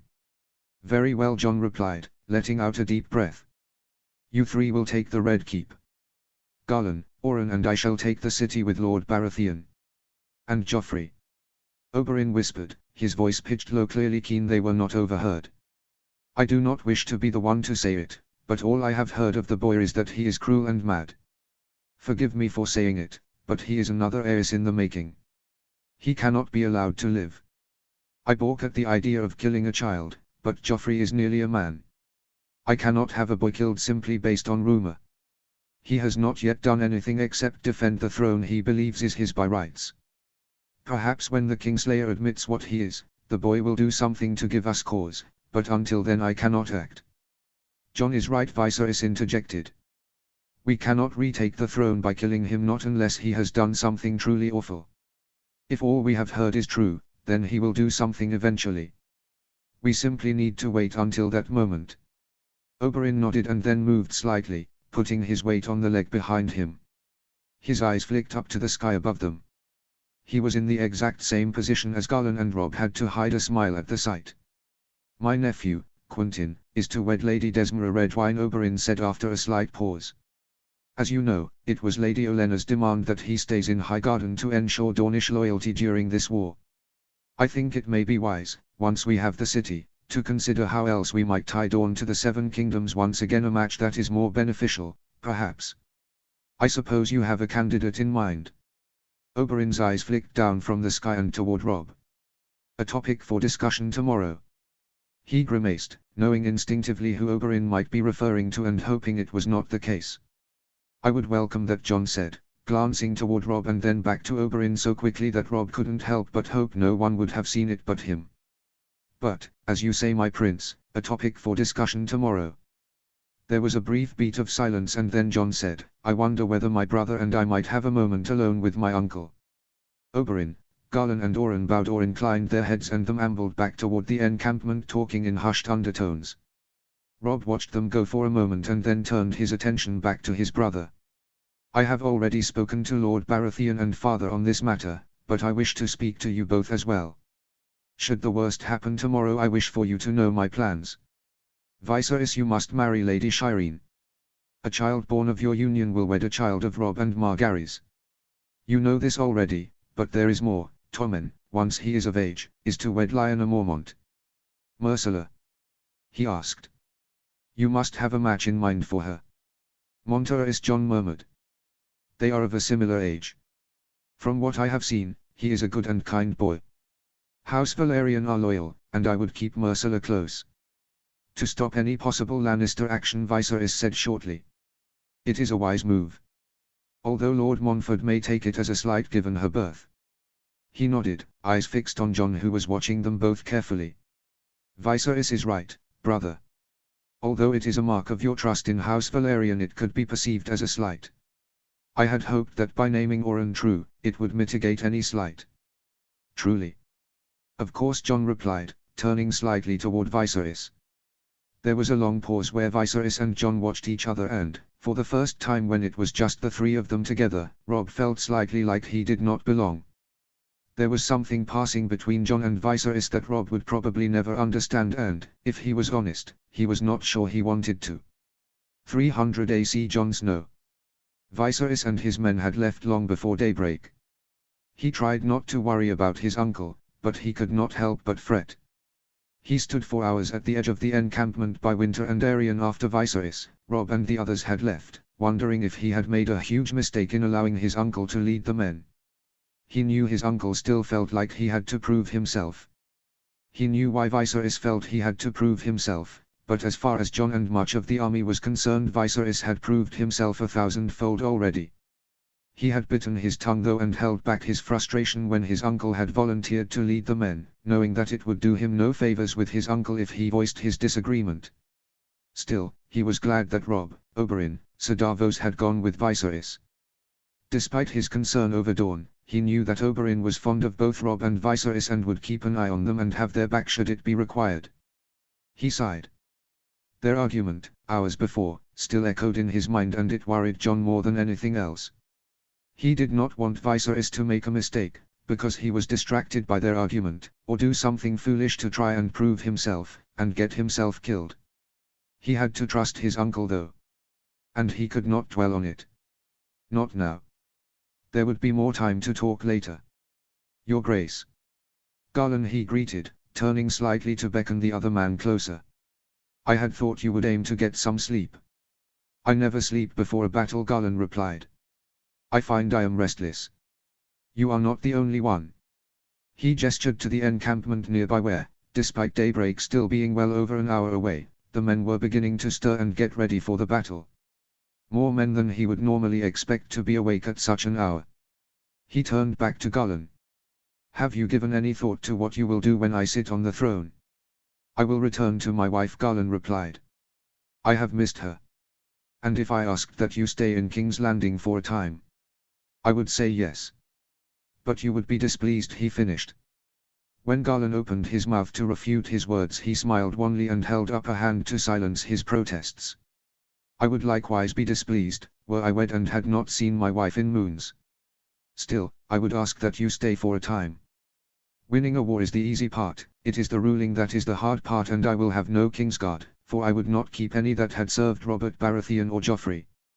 You wish for me to help you find men to join your Kingsguard? Help me find men I can trust, who can last in a fight against you. Garland flushed. You think too highly of my skill. I give praise where it is due, he replied. You are one of the best swordsmen I have met.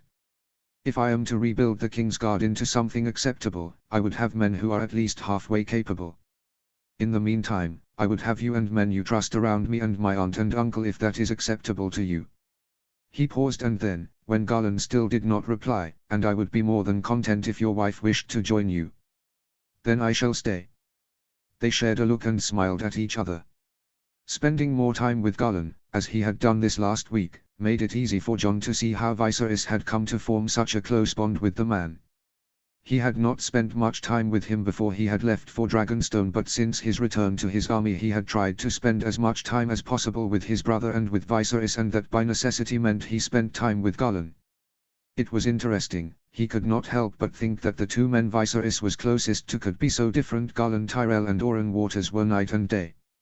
Where Oren was quiet and thoughtful, occasionally speaking his mind in a way that reminded Jon slightly of father, Garland was louder and more confident, a mark, Jon supposed, of his place as a second son, and had a way of speaking that put everyone around him at ease. It was no surprise to Jon that Viserys had formed such a friendship with Oren, given the time they had spent together. But his uncle's friendship with Garland had taken him by surprise. Although it shouldn't have, not really. Garland's loud confidence married well with Oren's softly spoken confidence and created the perfect combination to give Viserys the confidence in himself he needed. It was for that reason, if Jon was honest, he wished for Garland to remain in King's Landing. Whilst he would welcome the man's skill and his support, he would more welcome his friendship with Viserys. He did not want his uncle to be alone nor to fade into the shadows after spending so long proving himself, and Jon could see it happening once the city was taken, for he would not have the time to devote to his uncle that he hoped. Thank you. I know House Tyrell has done much for me. It will not be forgotten, he said eventually. Do not worry, Your Grace. I am sure my grandmother is keeping a record of every instance she believes we have aided you, so she might call in a favor at some point. He snorted. She'll get her blood on the Iron Throne one day, is that not enough? Not for her. Perhaps I ought to fill my small council as soon as the city is taken, otherwise she'll be trying to fill it with Tyrell men. You misunderstand my grandmother, Garland replied, smiling at him in a way that reminded Jon faintly of Margaery, like he knew something that Jon would never quite understand, even when he knew he was meant to understand. She would never try and fill it with Tyrell men. She'll succeed, and she'd do it without you even realizing. Oh. There was a brief pause, and then Garland turned slightly away from him to look in the direction of the Kingswood. My apologies if I speak out of turn, Your Grace, but I have been thinking on what we discussed last night. Prince Oberyn was right. Joffrey cannot be allowed to live. And you cannot rely on him forcing your hand. My grandmother would say the same. I know. He sighed and then rubbed his hand down his face, pushing the dirt and debris that had accumulated at the corners of his eyes away. But if I have him killed, what will they say of me? The realm needs peace, Garland, not war, and I know that Joffrey is a shit, and no one cares for him. I spent moons with Lord Stannis, and he has been honest about the boy, and Sansa was clear to me before I even marched what Joffrey was like. But still. I cannot. Garland hummed thoughtfully. Perhaps he will do us all a service and get himself killed in the battle. Lord Stannis did not seem impressed with the boy, so it is hard to believe he has any skill as a commander or on the field of battle. And what do you think of Sir Adam? He is a fierce swordsman, Garland replied. And as loyal to Jaime Lannister as any man you could hope to find. He'll do well in command of the Lannister forces. There was a brief pause and then he continued, it is likely a good thing that Sir Kevan met the fate he did. I do not think he would have been so quick to bend the knee and do as Jaime Lannister ordered. Loyalty to his great-nephew. Garland shook his head. Loyalty to Tywin. Kevan Lannister was fond of Tywin, they were brothers. Regardless of any orders Jaime Lannister would have given his troops, Kevan would never have obeyed. He'd never bent the knee to the man who was the reason his brother died. He nodded, grateful that for all Garland must have heard his fight with his uncle earlier he did not mention it and let the other man distract him with talk of the upcoming battle. ****. Hours later, his eyes skimmed over the Red Keep, looming above them high on Egon's Hill, taking in the large windows and tall towers. It was not as beautiful as Winterfell. Rather, it was quite unattractive, in his view, but there was a history there, as Aemon had so often talked of, that made his stomach clench, and his breath grow a bit shorter. It was not his home, for Winterfell had been where he was raised, and Greywater Watch his first proper home where he had truly felt loved, but there was something about the Red Keep that made Jon feel like he belonged. In the sky above, Winter let out a roar as she swooped over the thousands upon thousands of men that stood behind Jon. Next to him, Stannis Baratheon flinched slightly but managed to catch himself before anyone less eagle-eyed than Jon could spark on it. In the distance, the sun was beginning to rise on the horizon, and he could just see the outline of two smaller dragons circling high above the ocean through the fog and low clouds. He could not see Aerion, but something told him that the dragon was lurking in the clouds behind the Red Keep, ready to move when his moment came. Behind him, he could hear the furtive whispers of Great Yonumber, not quite whispering, but as close to it as the man would get, and farther as they talked to Adam Marbrand in a manner that Jon would have called threatening if it wasn't followed by a firm backslap that sounded like it may have sent the man stumbling forward several paces. When? Now. Winter swooped overhead, her wings flapping once, twice, and then a third time, propelling her closer toward the main gate of King's Landing. He watched, eyes fixed on the scorpions mounted on the battlements as the men hurried to man them, having not expected the attack so quickly. Winter drew closer and closer to the city, closing the distance between her and the battlements in mere moments. He raised his hand up to his eyes to shield them from the sun's glare, as it broke through the low-hanging clouds, when suddenly Winter launched herself higher up into the air and spun toward the south, and the scorpions that had been launched flew harmlessly past her, over the army, and got lost in the fields and woods in the distance behind them. There was a brief pause and then a torrent of fire as the Lion Gate exploded outward, and, through the gap where the gate had once been, dragon fire curling around his body, swooped Aerion with his wings pressed flat against his side so he could fit through the space. Once he was through, he flapped his wings once, twice, and then lifted high into the air, circling back over the top and to the north. Together the two dragons flew over the battlements, unleashing their fire and burning scorpions and men alike as they passed over it. Moments before they were sure to hit each other, Winter beat her wings once and flew over the top of Aerion, and then she turned, and the two dragons headed off toward the Kingswood, their role in the battle done. He smiled to himself as he watched them fly together. He had been right in his assessment that Winter and Aerion were well matched. They flew well in battle together. Even better than he had expected. He raised his sword high into the air and began to march forward. Next to him, Stannis began to move as well, and instantly, the footfall of tens of thousands of men could be heard, their armor chinking and their feet hitting the ground in unison as they marched toward the city. On his other side, Ghost and Grey Wind tore past, heading straight into the city. For the king. As they drew closer, he could hear the screams and moans of dying men, those who had been caught in the dragon's flames. He glanced up, just as a breeze parted the smoke, and watched as a man on fire on the battlements desperately tried to put the flames creeping up his arms and legs out as he stumbled around. Suddenly, he tripped and toppled off the battlements, still screaming, into the city behind, and within moments his screams stopped. Bile clawed its way up Jon's throat, for no matter how often he saw men burn under dragon fire, it would never stop making him feel sick. Still, he swallowed it and kept marching. They stopped in the space between the Lion Gate and the first row of houses, all of which were covered with debris, dirt and soot, but thankfully had not caught alight from the fires still burning nearby. In the distance, Jon could just hear the sound of men screaming for retreat and the pounding of boots and chinking of armor as various groups of soldiers began to move further into the city. But, closer to where they were, all he could hear was crackling of the fire and small explosions as the flames caught on flammable material that had foolishly been stored on the battlements, and the screams of men as the fire consumed them. Around them, men rushed in and out of the smoke, disappearing and reappearing elsewhere in an instant. He heard Lord Stannis and others yelling orders, telling men to give chase in their assigned groups or to form up around Jon. He paid them no mind and tightened his grip on Dark Sister and squinted into the smoke. A man charged at him, fire racing up his legs, but, before he drew close enough to land a blow on Jon, the man's legs buckled underneath him, and he collapsed. Curling his nose, unable to stomach the smell of charred flesh, Jon took 3 strides forward and bent down to run the edge of Dark Sister across the man's throat. The man's screams of agony gave way to an even worse gargled noise before he fell silent. He pushed himself off the ground, trying to not lose his balance and stagger onto the dead man beneath him, and turned back to his men. More and more men began to appear out of the smoke nearby, using the poor visibility to try and land blows on the soldiers as they entered the city.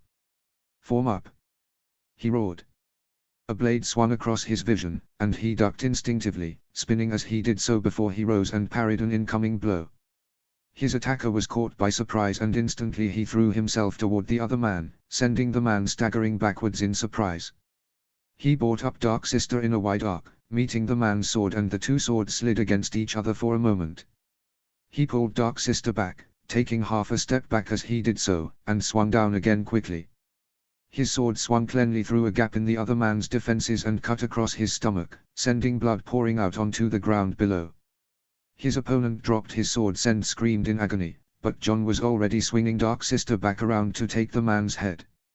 He heaved in a deep breath and looked around, trying to see if there was any man nearby that needed aid or any more attackers.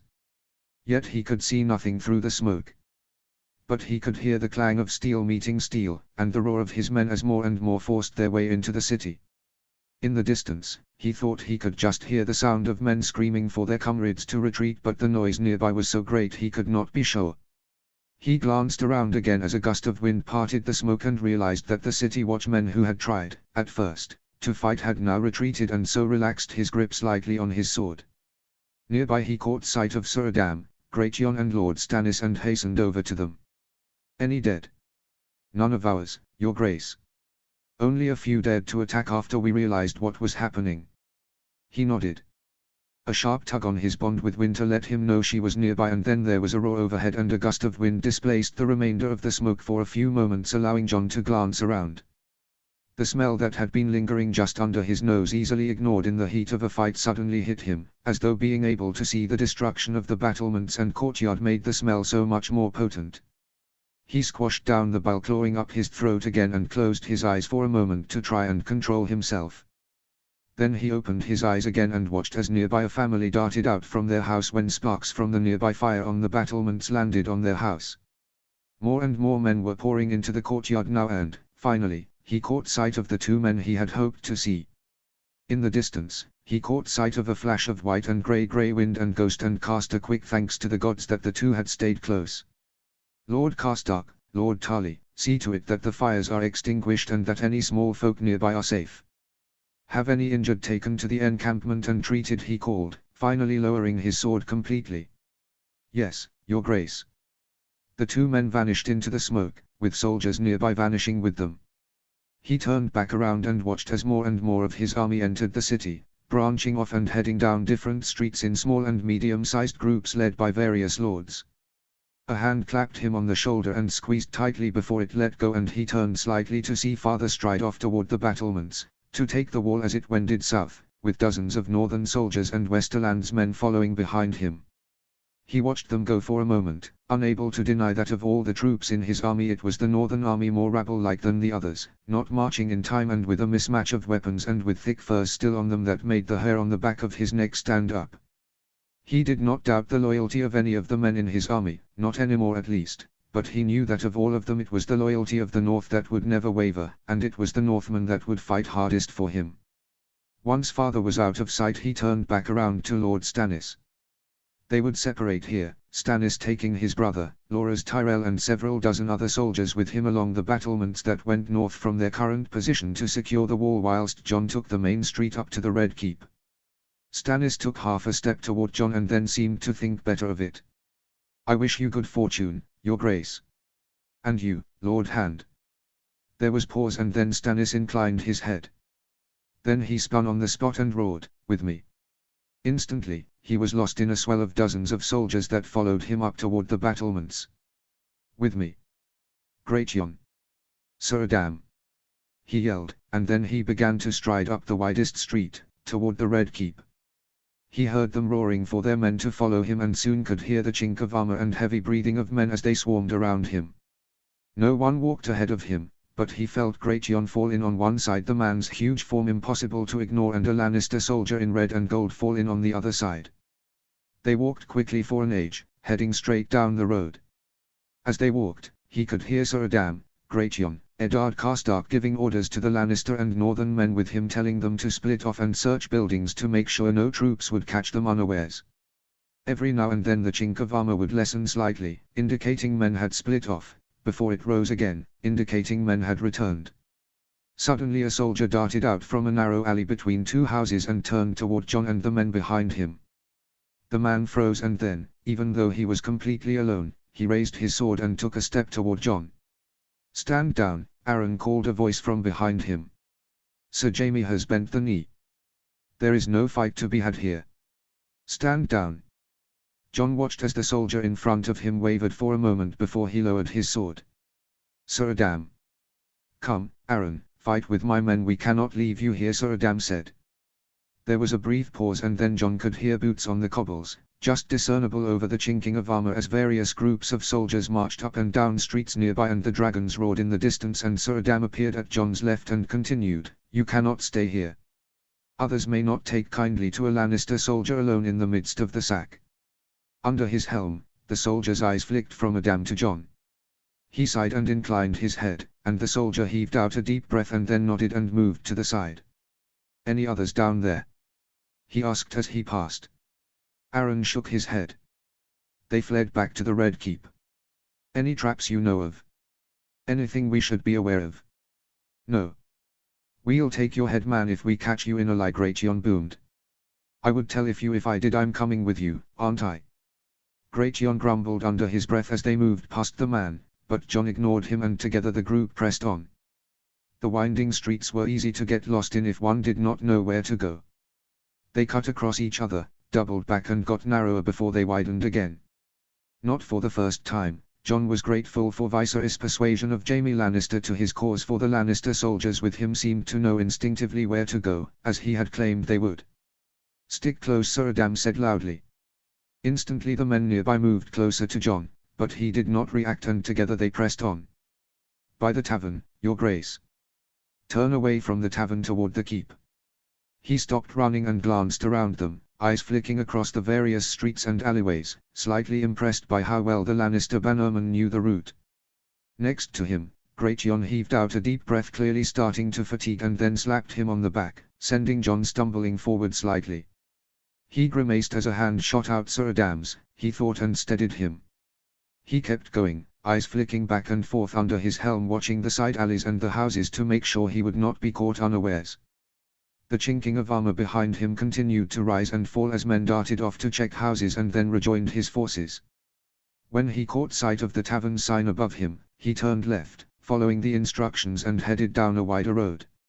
Instantly, in the distance, the Red Keep loomed large, towering above everything else, having previously been hidden in the narrow winding streets by the tall buildings and smoke that continued to waft over the city. Out of a side street up ahead, Ghost and Grey Wind suddenly appeared, shooting out of the street as though they had been summoned. Straight ahead. They kept going.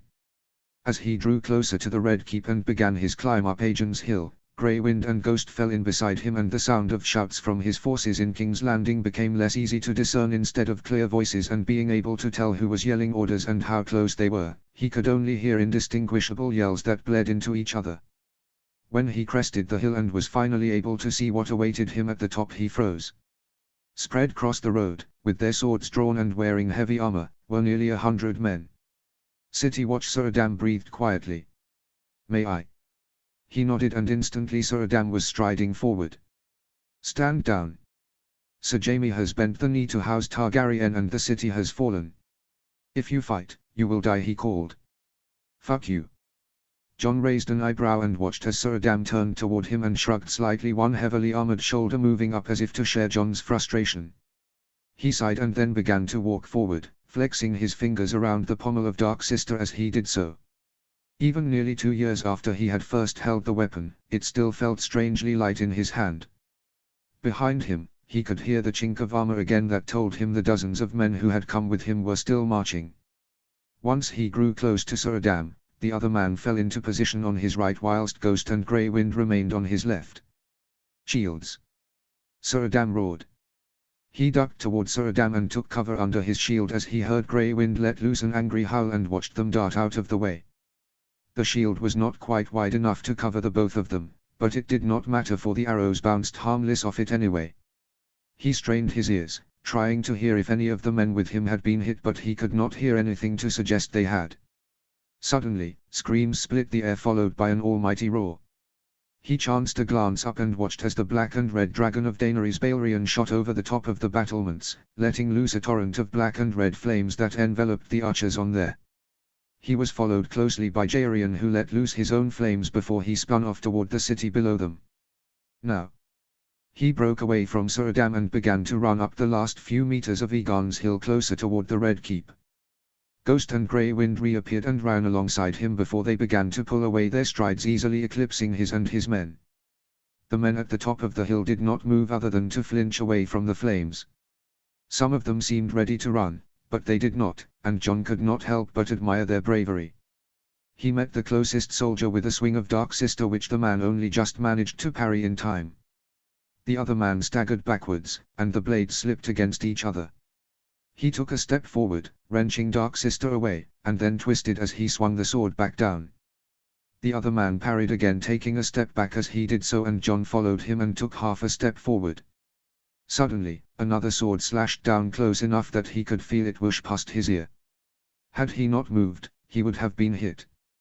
Then, out of the corner of his eye, he watched as the tip of a sword, covered in blood and tissue, was thrust inches past his face before it was abruptly pulled back.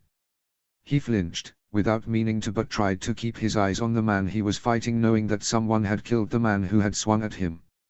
A grey and orange cloak flapped past him and, even as he parried another blow, he watched as Sir Adam darted past, bloody sword in hand. He swung Dark Sister again, less widely this time, and danced to the side as he did so. The man parried, again, and took another step back just as the two blades made to glance off each other. But, this time, Jon was ready for the move and wrenched Dark Sister away, despite the protest of his shoulder at such a foolish move, and thrust it forward and up, managing to catch the man in the gap between his armor under his arm. Blood spurted forth as Dark Sister went clean through the man's neck. The man let loose an agonizing scream which turned to a gargle in an instant before he dropped his sword and fell to his knees. Jon pressed on. Up ahead, he could see one of the Lannister soldiers who had come with Sir Adam struggling against one of the City Watch men. He rushed toward them. The Lannister soldier stumbled backwards and fell, but Jon was there just in time, swinging Dark Sister up from below and catching the City Watch man's sword just as it swung down toward the fallen man. The sword slipped in the man's hand, likely because his grip on it had not been firm enough, as he had not expected anything to stop the blow, and he made to move backwards, away from Jon. But Jon was faster though, and yanked the man back toward him even as he lunged forward and shoved Dark Sister straight through the man's breastplate, the Valyrian steel slipping through like the armor was not even there.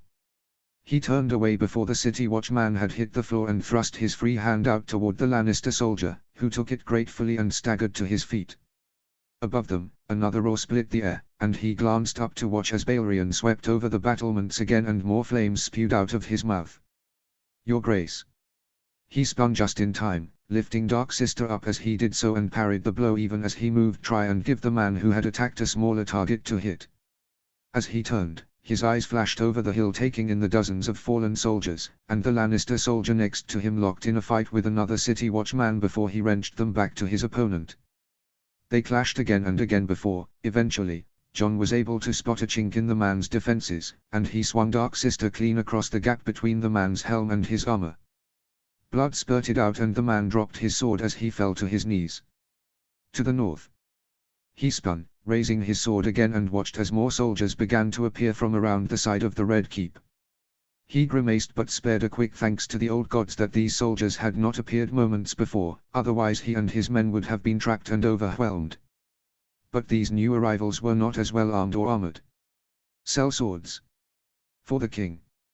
Great Jon charged past him, sword raised, and Jon hurried to follow trusting that Sir Adam and his Lannister soldiers would manage the remaining city watch. Northmen fell in around him and, with them at his flank, he cut through the first man easily slicing him straight through from one shoulder, down through his chest and into his stomach and finishing at the hip. The remains fell with two soft thumps, only just discernible to Jon's ears over the chaos of the fight around him, onto the earth. He spun away, heading toward Great Jon who was fighting two men at once and roaring in delight. His eyes flicked over the battlefield as he ran and he watched as Grey Wind launched himself at one man, his teeth flashing bloody red as he ripped out the man's throat. He glanced away toward Great Jon and, unwilling to leave it to chance that Great Jon would win the fight, he waited for an opening and then, when one of the men took half a step backwards, he lunged forward and pulled the man straight onto the sharp edge of Dark Sister's blade. Great Jon roared in frustration and swung his sword clean through the other opponent's neck. There was a moment where all Jon could hear was the clashing blades nearby as the angry face of Great Jon filled his vision and then the other man smiled, and they turned away together and leapt back into the battle. A man with an axe rushed him and, for half a moment, he thought about the wilding man all those moons ago in the north. But he pulled his mind away and darted to the side and down, swinging Dark Sister across and backwards to slide over the backs of the man's knees severing them completely. He rose to his feet and turned back to the fallen, screaming man, and then without pause plunged Dark Sister into the back of the man's skull, not stopping until his blade hit stone underneath and sent reverberations up his arms. "Flee, make for," someone screamed before whatever else they were about to say was cut off. He finished wrenching his sword from the stomach of another sellsword and turned, watching as the remaining men began to flee back the way they had come. "Cowards!" roared Great Jon, taking half a step forward as though to give chase before he seemed to remember himself and glanced back toward Jon. He hunched over, gasping for air and ripped off his helm when he realized the sword of steel meeting steel had vanished completely. Once he had tossed his helm aside and caught his breath, he stood up straight and looked around. Dozens of his men were still standing, but he could tell from his quick glance that lots were injured, including the man he had saved who was being tended to by a Dard Karstark, now also without his helm, who appeared to be tying something around the man's wrist. He grimaced and turned away. Great Jon approached him, his eyes flicking between Jon and the still intact gate. "Apologies, Your Grace, but Prince Viserys should have opened the gates for us by now. He left long before dawn." "I know," he breathed back, not wanting to focus on what it might mean. He cast another glance toward the gate and then turned away. "Your Grace," Sir Adam greeted, approaching him. "Well fought." "Likewise, Sir Adam. And my thanks for your aid." Sir Adam gave him a strange look, as though unsure why Jon was offering his thanks. The man did not comment on it however and instead waved his hand toward the still intact gate. "How do we enter? We do not have the siege units with us yet and it would not be wise to wait. We do not know how many men they have behind those walls. They may have refortified after the dragons burned those who were present before." He nodded his agreement, but even as he made to open his mouth he could feel Winter beginning to tug on their bond, and he knew what she was going to do as she drew closer. "Down!" he roared. Around him, the men dropped to their knees as quickly as they could. He did likewise and, seconds later, Winter flew overhead and let loose a barrage of flames at the gate. There was a cracking sound as parts of the wooden gate that had not had the full force of flames began to splinter, but by the time John managed to stagger back to his feet, the gate was nothing but charred remains and Winter was already flying off back toward the Kingswood. "Looks like you'll need a new gate, Your Grace," a voice remarked from behind him. "Aye, Garland, looks like I shall. I had hoped to save it, but I am sure there is good reason to explain that," he replied levelly, turning and watching as Garland Tyrell and dozens of Reach men drew level with them.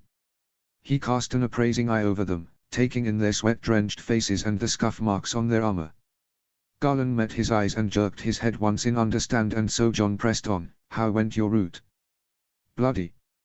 Got caught in a pack of sellswords coming out of one of the brothels," Garland said once he was close enough.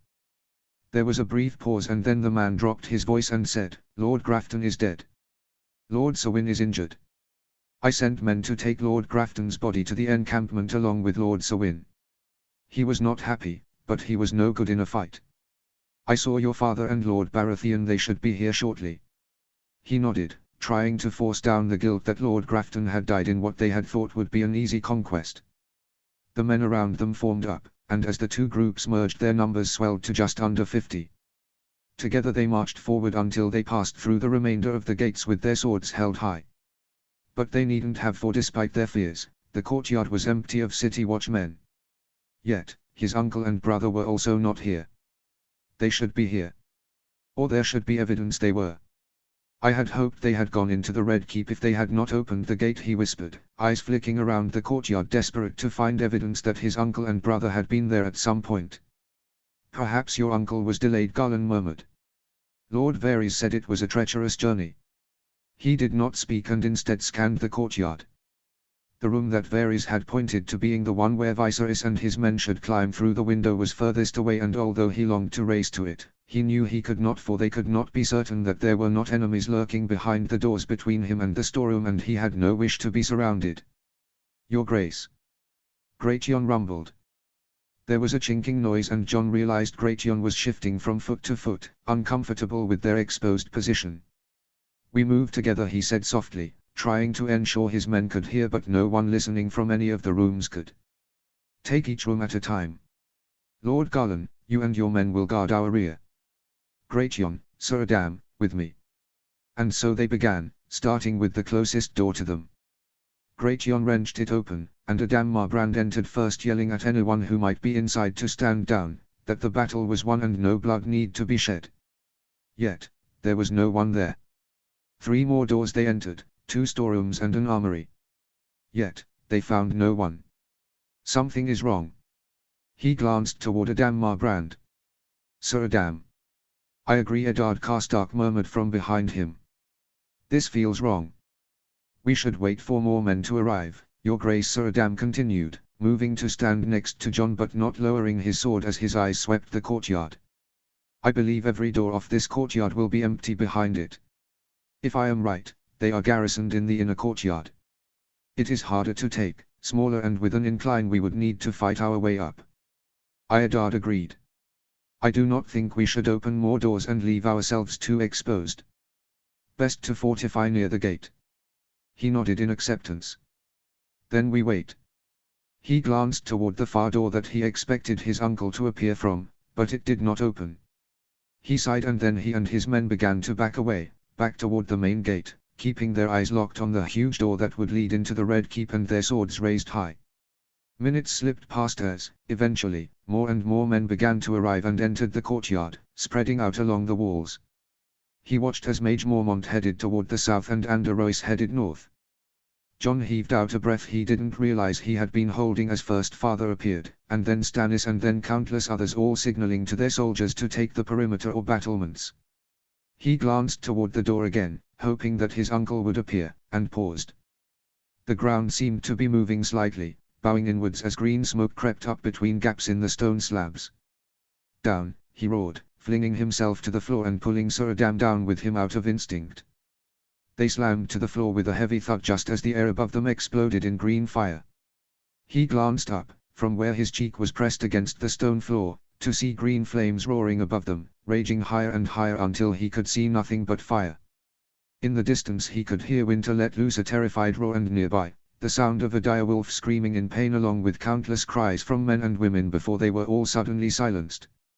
Stone and debris flew up into the air, heading out in all directions, unlike the flames below it which just continued to arch up and up, before it all began to lose momentum and tumble back down. "Watch your heads, Stannis."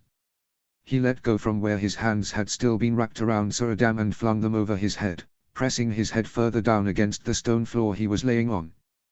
The air was hot and burning against his face, but not so hot that he felt he was burning alive. He closed his eyes and tried to breathe evenly, despite the smoke clogging up his throat. He couldn't hear anything other than the roaring flames. Even the screams of the men around him who had surely been caught in the blast was muted now and his ears were ringing faintly. He was not sure how long it was that they stayed there, faces pressed against the stone floor, but eventually the heat seemed to abate, and he opened his eyes again. His eyes met Sir Adam's, and he thought that the terror in his eyes was reflected in Sir Adam's. Carefully, they staggered to their feet using each other to pull themselves up. His eyes swept around the courtyard, taking in the green smoke curling around various still intact crates and doors, drifting through open windows of various storerooms and back out of them again through the doors. He sheathed Dark Sister. He took one step toward the far end of the courtyard where the storeroom had been, and where the wildfire had appeared from, nearly staggering as his legs buckled. The smoke was billowing across the ground and high up into the air, beginning to obscure the Red Keep. He staggered forward again, trying to get closer despite the heat from the green flames still licking up the sides of the remaining walls, and stared at the remains of the storeroom. A snout pressed into his hand, and he glanced down, recognizing the feeling of ghost instantly. His direwolf seemed uninjured, although his white fur was impossible to see under the dust, grime and debris from the explosion and fight before it. Grey wind. Most of the walls had collapsed, or exploded outwards, and he could just see what looked to be outlines of what he presumed had once been people burnt onto the ground where they had been laying. He took another step forward and Ghost moving with him pressed up against Jon's side like he would never leave him again. He desperately tried to get close enough to see if any of the men he had sent with his uncle had even been nearby when the explosion had happened, and if so, if they had survived the blast. Viserys. Silence echoed back. Dimly he thought he could hear Lord Stannis barking orders calling for water to put the fire out and telling men to flee and leave the Red Keep. Somewhere a door slammed against stone. He could hear the wood splinter, but he ignored the roar of his men as steel suddenly met steel, despite knowing it must be the soldiers who had been in the Red Keep come out to finally fight or to flee. Under his hand he could feel Ghost shaking. His eyes remained locked on the destroyed storeroom as he squinted through the smoke to where the back wall had vanished and into the sea behind it. He thought he could hear screaming and yelling from the other side of the remaining wall, perhaps 50 or so feet away, men pleading for aid, but he was not sure because the screaming was coming from everywhere and nowhere all at once. He took another step forward before the heat of the air proved too great and he was forced to stop. Next to him, Ghost pressed himself more firmly against Jon as his entire body shook. Viserys. 300 AC Viserys Targaryen. Jon had asked to speak to him before Viserys left with the men who would take the path around the side of the Red Keep with the aim of clearing the courtyard and battlements before Jon and the others arrived. And so, it was long before daybreak when he met Jon on the edge of the encampment with only their dragons and Ghost for company. Absently, he reached down and scratched behind Ghost's ear as he watched his nephew closely. Jon was carefully ignoring him, his eyes fixed on the encampment in the distance. Yet, Viserys had a feeling he knew what Jon wished to speak of, but he would wait for his nephew to speak before he did, lest he lose control of himself. He could still feel the anger bubbling up inside him. He had spent weeks quashing it, trying not to think of it. Yet the moment he had seen his nephew again he had been unable to think of anything else. "You truly do not mind my request of Aerion?" Jon asked suddenly, cutting through the silence between them. He shook his head, then realizing his nephew was still not looking at him he said, "It is a logical choice. He is smaller and swifter. He will do as commanded." They fell into silence again. He shifted slightly, trying to ignore the sound of his chinking armor and his sword brushing up against his leg. Eventually, Jon turned toward him, and his eyes widened in surprise as he took in Ghost pressed next to Viserys' side. "Father told me that you know." "He told me of your birth, yes," he replied carefully, trying to keep the bite and anger out of his voice. "You are angry. You seem surprised." John's mouth set in a firm line and his eyes hardened. Uncle, it is not that simple. It is very simple. There is more reason for you to be honest than there is to hide it.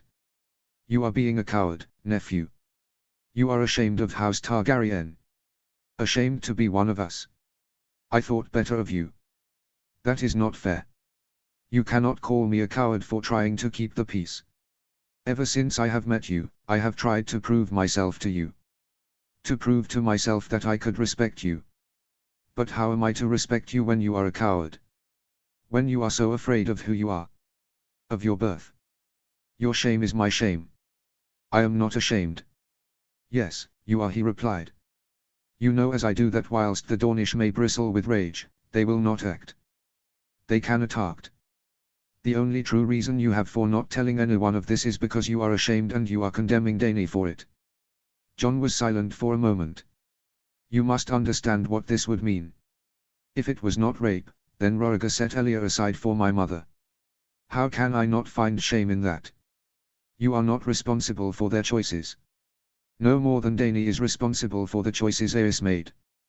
Your shame and cowardice does not give you the right to risk my sister. I bear the shame, nonetheless. You do not get to be ashamed. He roared, his voice cracking at the end as result of the force of his scream. In the trees nearby, the birds scattered into the air letting out angry calls. He sucked in a deep breath, licked his lips and then said, trying to keep his voice steady, you do not get to be ashamed. You do not get to be a coward. Not when you put Dany at risk. You are one of us, Jon. Why is it so hard for you to say who you are? It is not like that. Then say it. Say who you are, he hissed. When it became clear Jon would not speak, he snarled in fury and turned away, wiping his hand down his face and trying to banish the tears that had bloomed in his eyes. Coward. That is what I cannot forgive. He glanced down as a cold nose pressed itself into his hand and then forced his hand up and over its snout towards its great head. He tried to force down his anger even as Ghost pressed himself harder against him. Some days I look at Dany, or think about her, and I could, and would, kill her as easily as Prince Oberyn took the head of Lord Tywine. Other days, I look at Dany and I love her beyond reason, beyond what any other man could help to feel for their sister. On those days, I go to bed when the sun sets, and I pray to the gods that I wake up in the morning the same man again. Yet, most nights I do not even sleep for fear of waking the next day and being the man who would kill his sister if it would give him the 7 kingdoms. Yet, never once have I hidden who I am. For all I am foolish and weak, and stupid and cruel, I am no coward, not anymore. I am Viserys Targaryen. The blood of the dragon. The beggar king. Colruyt, he spat, his words twisting as he spoke the harsh Dothraki tongue. I am my father's son. I know who I am. He sucked in a deep breath. I know who I am. Do you? Uncle, please. I would not argue with you about this. Not now. I do not wish to argue either.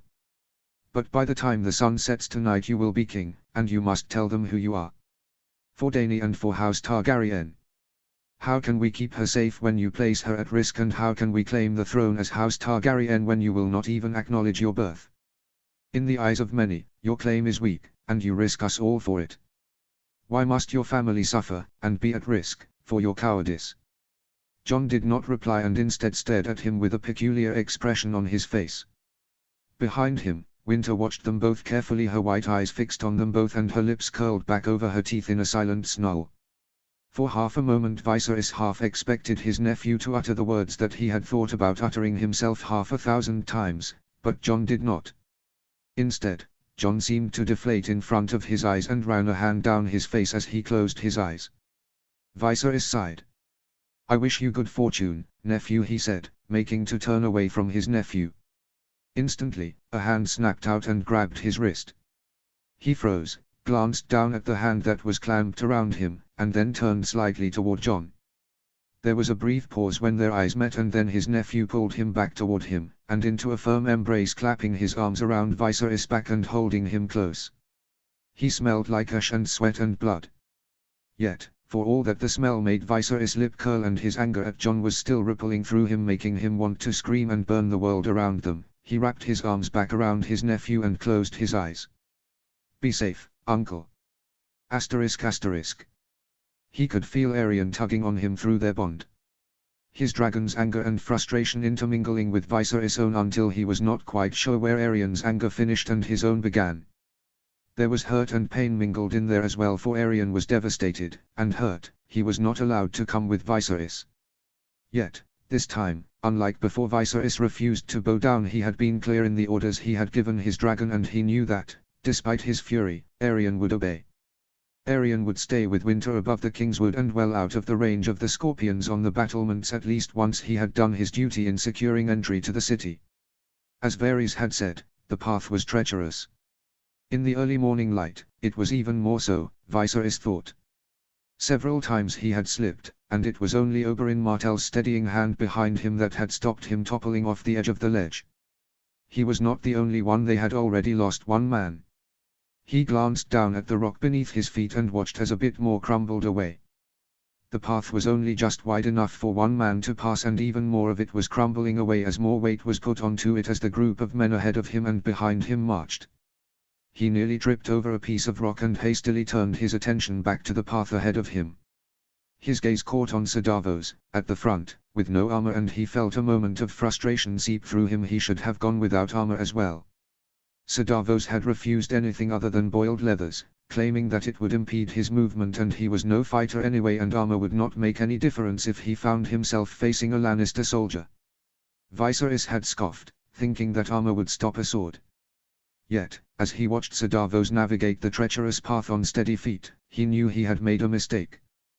There was no point dressing for a battle if you died slipping off a cliff before it had even begun. Look. There. He turned his gaze toward where Robb had gestured. In the distance, ships were beginning to appear out of the early morning mist and drizzle. He grimaced as the banners bearing the burgundy grapes of House Redwyne fluttered in the distance. He squinted and realized that, behind them, he could see Mandaean and Valyrian banners as well. Daenerys.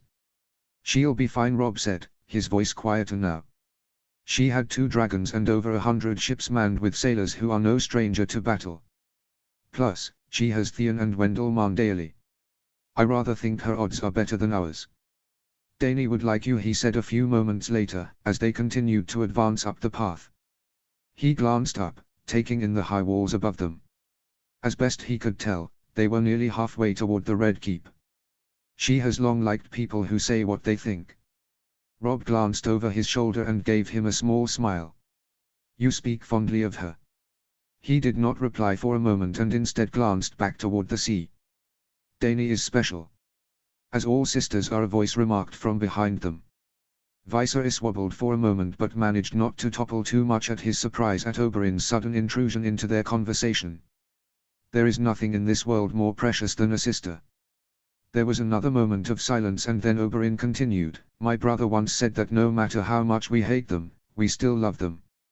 In this world, there are few things you can truly count on, but the loyalty and love of a sibling is the one constant, I have found. Robb murmured softly. Even when Sansa annoyed me, or Arya frustrated me, I still loved them.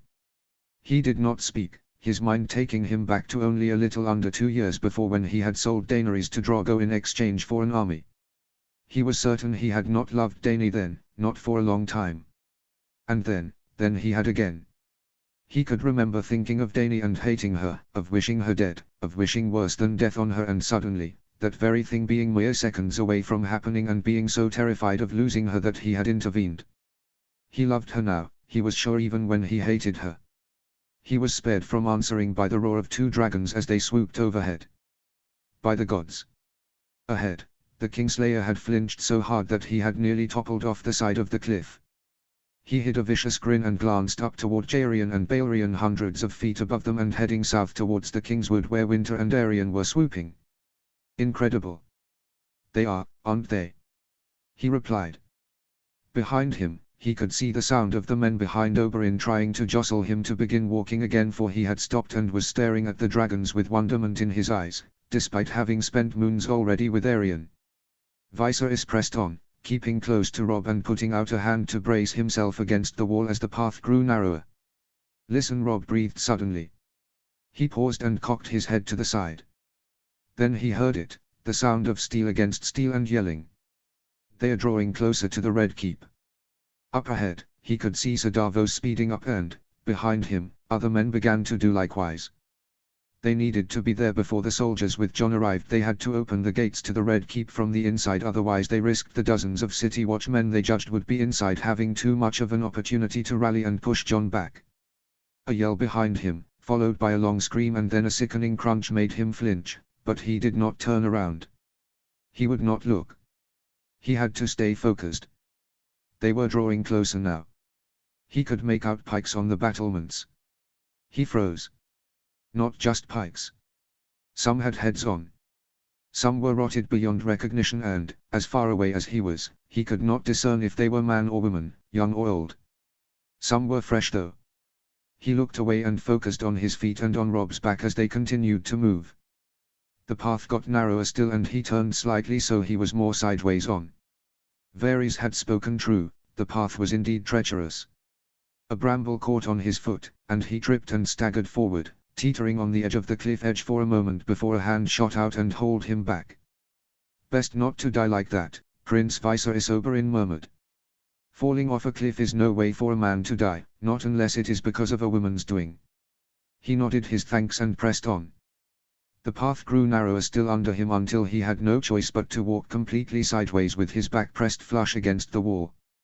He chanced a glance to his left and saw Prince Oberyn and the men behind him were likewise pressed against the wall.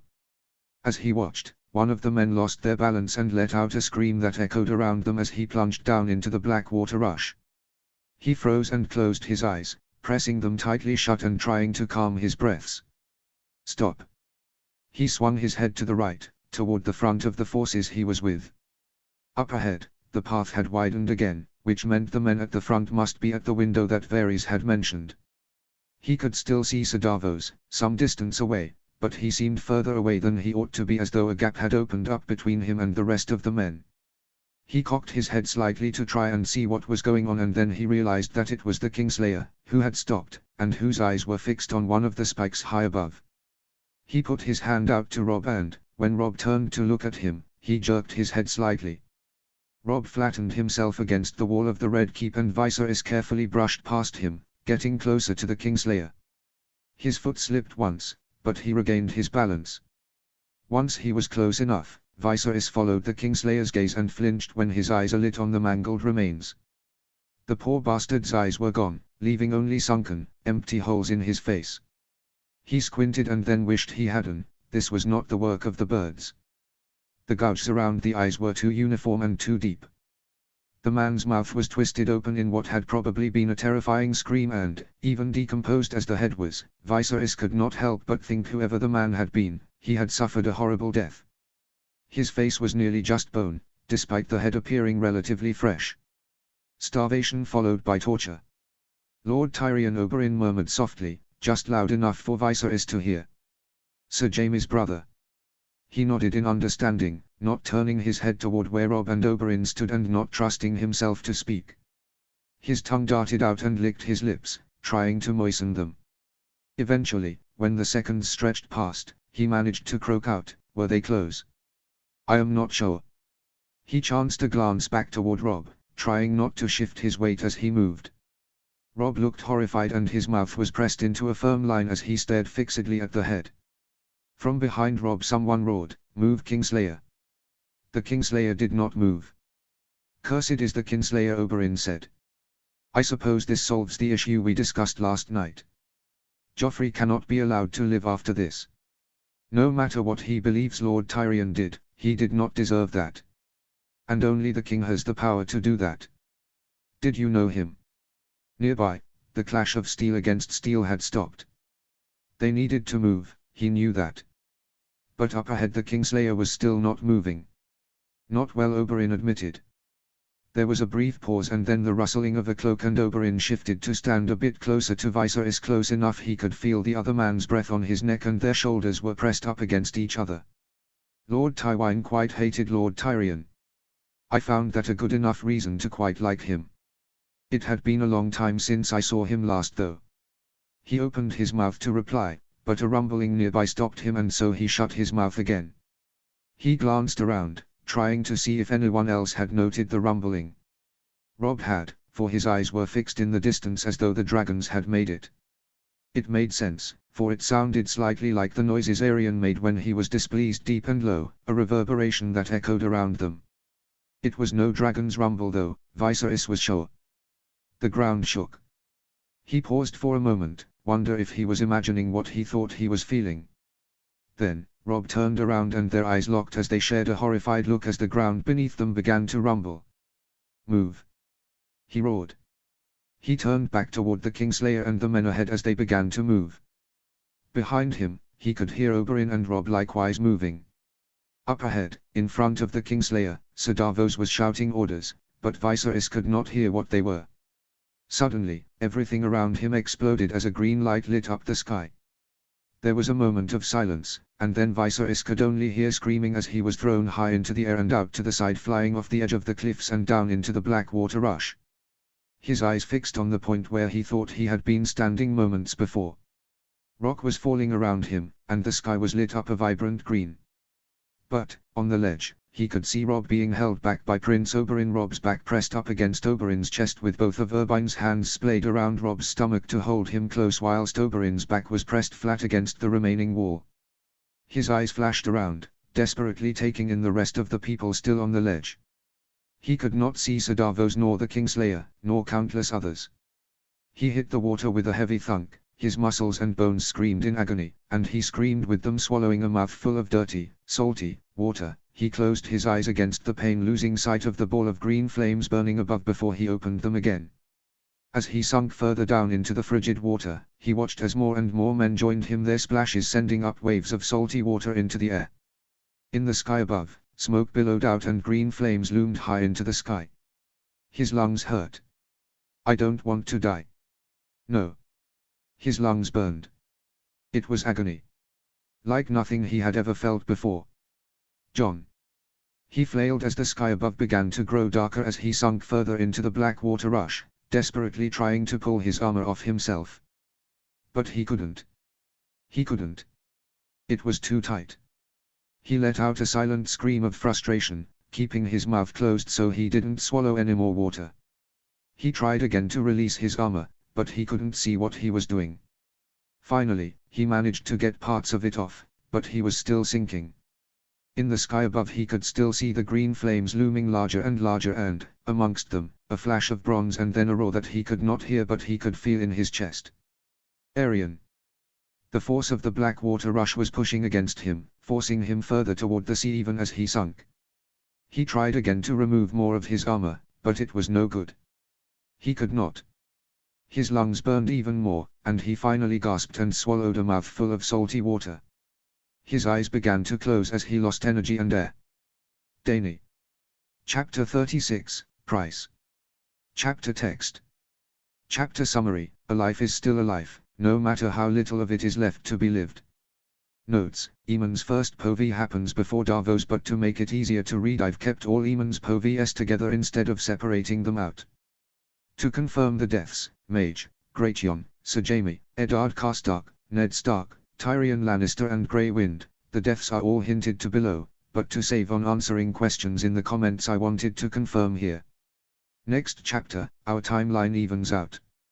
300 AC Ser Davos Seaworth. He had thought he was going to drown once before. He had been a young child at the time, scarcely 4 days old, playing in the black water rush, and he had been caught by the ferocious current and pulled out to sea. He could remember it as though it was yesterday. His lungs burning as he desperately tried to keep himself above the water and his body protesting every movement. It had been sheer luck that had saved him. The current had tugged him past a rowboat heading out to one of the huge galleys, and one of the men had stuck their hand out and grabbed him and hauled him out of the water. This was not like that. He was older now and he was stronger. He knew what to do, and so when he was thrown off the edge of the cliff he braced for impact, curling his body inwards to protect his bones. The second he hit the water he was moving, his hands ripping off clothing as he began to sink. It was still a close-run thing, and his lungs were burning. They were so desperate for air by the time he finally broke through the surface of the water, as naked as the day he had been born and freezing. Immediately, he cast his gaze around him trying to see what was happening above, but he could not. The smoke was too thick and his eyes not strong enough to see above it. He could hear screaming and roaring from above and, as one of the dragons soared past and its wings flapped hard enough to dispel the smoke for a moment, he caught a brief glimpse of martel colors still on the ledge. His legs kicked out underneath him, to keep himself afloat, as he was pulled out toward the sea. He turned his gaze around him, trying to see if any of the men with him had survived, but he knew it was unlikely. They had all worn heavy armor. He had been alone in his decision not to wear any. The dragon that had swooped above and parted the air suddenly soared above him, letting out a roar of frustration or anger. He cast his gaze up again, his eyes fixing on the green scales of Viserys Targaryen's dragon. The dragon was circling tightly around the same area, getting close to the water and then backing away again. It let out another roar, this one more feeble. He kicked his feet more steadily against the current and watched the dragon for a moment and then, decision made, began to paddle his way, pushing against the current toward where the dragon circled. As he drew closer, his feet kicked against stone, and he realized there must be rocks and debris from the explosion underneath him. Tentatively, he put his feet down and they found something hard and slimy to stand on. He heaved out a breath, taking a moment to compose himself even as the tide continued to push against him. The dragon let out another roar. He moved his feet, trying to walk over the slippery stones that he could not chance glancing down to look at, for there was too much debris in the water, and more was still falling from above, and if he was not careful, he might find himself smashed beneath it. He was closer now. Only a few feet away. Suddenly the stone beneath his feet vanished and he lost his battle against the current and found himself being forced back down the river. He fought against it and, finally, after longer than he had hoped, found himself paddling underneath where the dragon circled. He chanced a glance down into the water and swore quietly to himself. He cast his gaze to the dragon circling above as it let out another roar and then sucked in a deep breath and dived. The second his eyes were level with Viserys Targaryen's, he knew the man was dead, for his eyes were open and unseeing. Yet, he could not leave him. He glanced around them, kicking as he did so to stop the tide pushing him away from the boat, and squinted as the water began to make his eyes hurt, and realized that the prince had managed to shed several pieces of armor.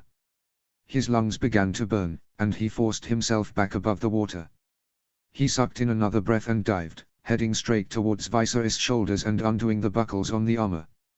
He nearly opened his mouth in surprise, and only just avoided ending up with a mouthful of water, when he realized that many of the buckles on Viserys' armor were already undone. He removed the largest bits of armor first, having to stop and break the surface of the black water rush several times to suck in lungs full of air to do it. In the end, it took him 6 dives down to where Viserys rested a few feet below the surface of the river to relieve the body of enough of its armor that he felt he could drag it up to the surface. When he broke the surface of the water with Viserys, he instantly heard the dragon above let out a roar that even to his untrained ears sounded more pained than it had before. He paddled his feet underwater for a moment, trying to decide what course of action to take. It was an easy choice to make in the end. He pulled Viserys Targaryen's body flush against his own and tilted his chin up slightly to make it easier for him to grip his body, and he let the tide carry them both away from the crumbling cliffs above them, the screaming of men, and the raging fire, and out to sea. They floated on the surface of the black water rush as it whipped out toward the bay. The whole time he kept his head tilted back and his eyes on the sky above them, where Prince Viserys' dragon continued to circle, letting out mournful roars, so that he did not accidentally swallow any of the salty water.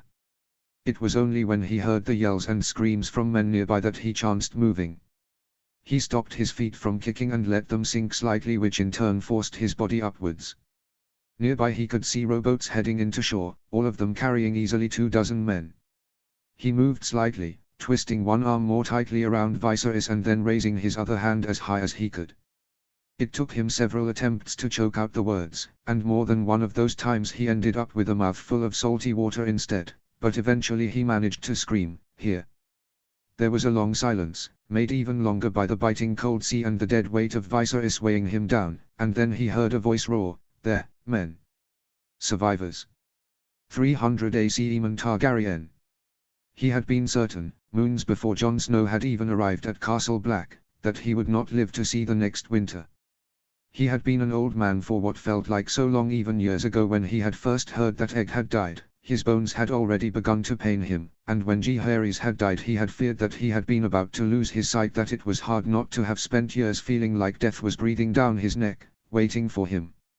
Yet, he had lived longer than his great-nephew and his great-great-nephew. So many years he had wasted thinking he was to die soon, only to keep living and stay living long after those he loved had died. It was a horrible thought. He regretted so much for such a long time, and then suddenly he was no longer a young man. All those years, wasted, because he thought he was old when in fact, he still had years to live. If only he had known. He smiled to himself and breathed out, watching as the air from his lungs became visible in the freezing air above the wall. The folly of age was, he could not help but think, to think that you were shortly to die and to wish to do everything you could to preserve your life, only to live for far longer than you ought to or wished to. He could have stood at the top of the wall 1,000 times in the years between his last visit and his current visit. The last time he had climbed the wall, it had been the height of summer, and other than a light dusting of snow on the frost fangs hundreds of leagues away from the wall which had only just been discernible at the time, he could have easily thought himself back in the south. It had been so green, and so vibrant and beautiful. It was still beautiful. It was glorious. A different sort of beauty though. It was winter now, at least in the north and beyond the wall. He did not think it would be long now until the White Raven came from the citadel. Benjen Stark had been lucky that he had arrived when he had. Not a few days after the man had left Castle Black with 100 Umbermen and 3 children, there had been a terrible snowstorm south of the wall that had left the King's Road between Castle Black and the rest of Westeros inaccessible. It was open now though, the snow having melted enough to allow people to begin make the journey to and from the wall again.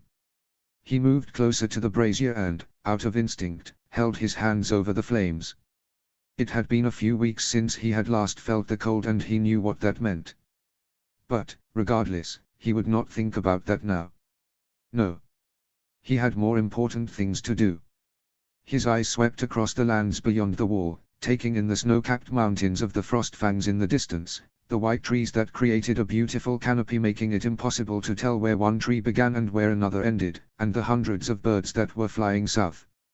He hadn't planned to come up today, but Joa had told him that the day was clear enough that they could see the Frostfangs in the distance, a rare occurrence these days as the snow-heavy clouds often obscured the sun and made it hard to see further than the haunted forest, and he had been unable to resist. He had spent too many years preserving his life for reasons he was unsure of. He had no need to anymore. Jon would sit on the throne soon, and Daenerys and Viserys were home. It gave him a strength and a certainty in his own strength than he had not felt in over a decade. "I always said I would climb the wall once last time," he said, breaking the silence between him and his companion. "And now you have," Joa replied. "Do you wish to return to your chambers?" He shook his head. "No, I find that, despite everything, I feel more alive today than I did 30 years ago." Joa hummed and then moved slightly, bringing him even closer to Aemon. He could feel his friend's warmth through their cloaks. He sighed and pulled his gaze away from the haunted forest and looked up at the man next to him. Lord Commander Mormont was staring out at the haunted forest with an expression on his face that, for once, Aemon could not quite decipher. It seemed halfway between concerned and frustrated, but he knew it was neither of those emotions. "What worries you, my friend?" "There are mutterings amongst the brothers." "Of course," he replied. "They are unhappy that so many seasoned fighters who are not Night's Watchmen, I might add, went beyond the wall when you have forbidden our own rangers from ranging." He sighed and moved slightly closer to the brazier as a gust of wind whipped past, knowing that it was bad enough that he was stood here, straighter back than he had been in years, without risking more questions being cast upon him by failing to pretend to be cold. "To rule is to be lonely." "Did you say those same pretty words to your nephew?" "I did. And Jon understands, as do you." An eagle swooped past with a small mouse in its talons, drawing their attention for a moment, before it drifted lazily off south of the wall. Knights, soldiers, Night's Watchmen and small folk all have one thing in common: they live for today. They do not look to the future. The small folk, most of them just hope to see another day. And the rest of them, well, they expect those that rule over them to think of the future so that they need not. Our brothers see your decision as a foolish one. They do not understand there are greater things at stake than 100 men and 3 children. Yes, Benjen, his nephew and the Reed children and the Umber men may all die beyond the wall. But, if they do, then we can be certain that John will come north, once the war is done, and the Night's Watch will likely not need to fear the wildlings for another 100 years. And if they do not die, if the wildlings take the opportunity that is being presented to them, then that tells us there is something wrong. I wish they would see as clearly as you and I. They are young. And we are old. They smiled at each other for a moment before Joa sighed again. If Benjen speaks true, and the dead are walking beyond the wall, it will be near impossible to get any of the brothers here to agree to let the wildlings come south. You know as well as I do, Eamon, that more dead, if indeed there are dead, cannot be a good thing. But we do not even know how many wildlings there are, nor how many dead there are. It could be 50 dead men. It could be 50,000. Even if it were 500,000, I do not think there is a single brother who would let the wildlings past. They would rather see them dead than south. Most of them have spent more than half their lives being brothers of the Night's Watch and believing their duty was to keep the Seven Kingdoms safe from a wildling invasion. You cannot expect a man to change in a day.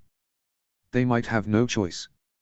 Men always find a way to have a choice, he counseled quietly.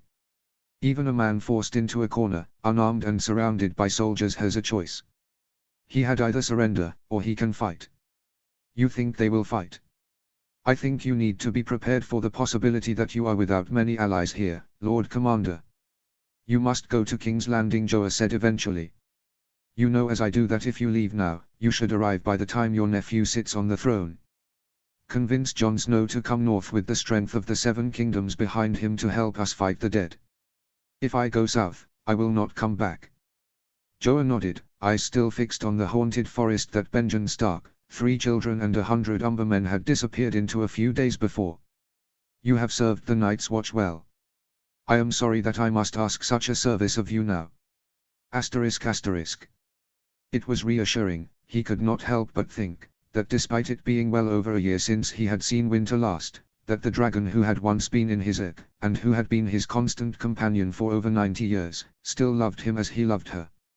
She had been flying high over the galley, casting a shadow so large it had obscured the entire ship, since they had sailed past Driftmark. The entire time she had been present, he could feel her tugging on the edges of his mind. It wasn't like the accursed egg that was increasingly forcing its own, often frustrated thoughts on him, but rather Winter's tugging was full of warmth and love. She had missed him. And he had missed her. The journey from Castle Black to King's Landing took a little over 6 weeks. In the end the winds had been fair, but Eamon's journey from Castle Black to White Harbor had taken nearly a moon. Not for the first time, he cursed his old age. He knew that the Umber men, who had been more than willing to come south with him as an escort to bulk out the 2 Night's Watch men that Joa Mormont could spare, had thought him incapable of making the journey.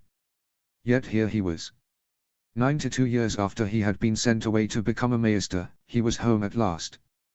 The city smelled more than when he had last been here, and the smell of burning and fish could not quite remove the smell of decay from the air. He glanced down at his feet and sighed. Over a week after the wildfire had destroyed half the Red Keep, green smoke still drifted lazily across various parts of the city and the bay. He had been assured by the Maester on Driftmark that Jon had sent men to find any remaining caches of wildfire to destroy them, and that the city was as secure as they could expect it to be, but there was still something unnerving about the green smoke.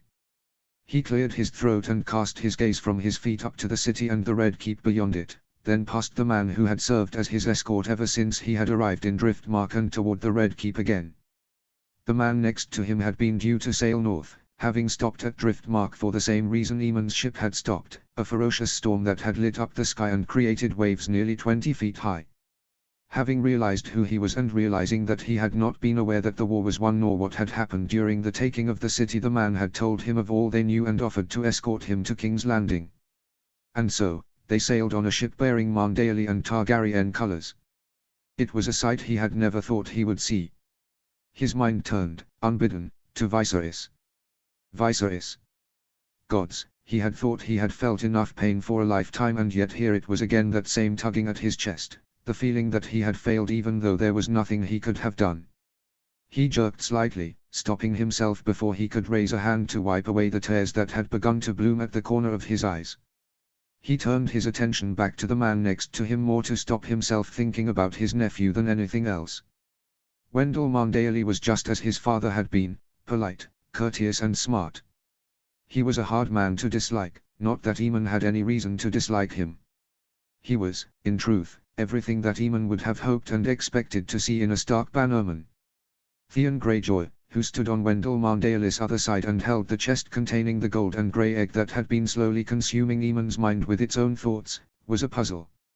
He had never thought he would see the day that a Greyjoy bent the knee willingly to anyone. Further still, he never thought he would see the day where a Greyjoy was polite and friendly. Eamon was under no illusions that Theon Greyjoy had a difficult history, but he knew how to spot a liar, and there was no way that Theon's grief over the death of Ned Stark and his love for Jon, who he repeatedly referred to as a brother, was not genuine. "How long has it been since you were here last, Maester?" 9 to 2 years, he replied softly, turning his gaze back to the Red Keep. "A long time to be away from one's home," Wendell replied. "I imagine the city is much changed from when you saw it last." "It is," he agreed. "But much will remain the same, the politics, the struggles, the gossip." They fell silent again. They were sailing into the harbour now at a faster rate than Eamon had expected, but the man captaining their ship was, apparently, a Seaworth who had been instructed to take Wendell and Theon north and then return. The eldest son of the man who had pulled Viserys from the sea. He shivered slightly, not wanting to think about it anymore. It did not take long for them to dock, and within moments he was being escorted off the ship by Wendell Marndaly, who had a gentle, but firm, grip on his arm and steered down the docks toward the city. He glanced around him as they walked, taking in everything that was happening, the cheerful tones of the dock hands who spoke fondly of their new king and the grain that was pouring in from the Reach, the ships from across the Seven Kingdoms, including a Dornish galley that flew the sigil of House Martell that showed how many had flocked to the city once it had fallen to Jon, and the children running about who cared little for winter, who was still circling above the ship that Eamon had disembarked from. He was home. "Uncle." His eyes whipped away from watching people and toward the end of the dock. Striding toward him, with half a dozen men behind him, and Ghost bouncing along in front of him, was Jon. He looked older than when Eamon had seen him last, and thinner. That was not surprising, though he had lost so much in such a short space-time of time. Yet, it would not do for the King of the Seven Kingdoms to look like a waif who could be taken down by a gust of wind. He would need to talk to Jon. Still, he did not have to fake the smile that spread over his face nor the tears that bloomed in his eyes when his eyes met his nephew's and they embraced. "Jon. ****.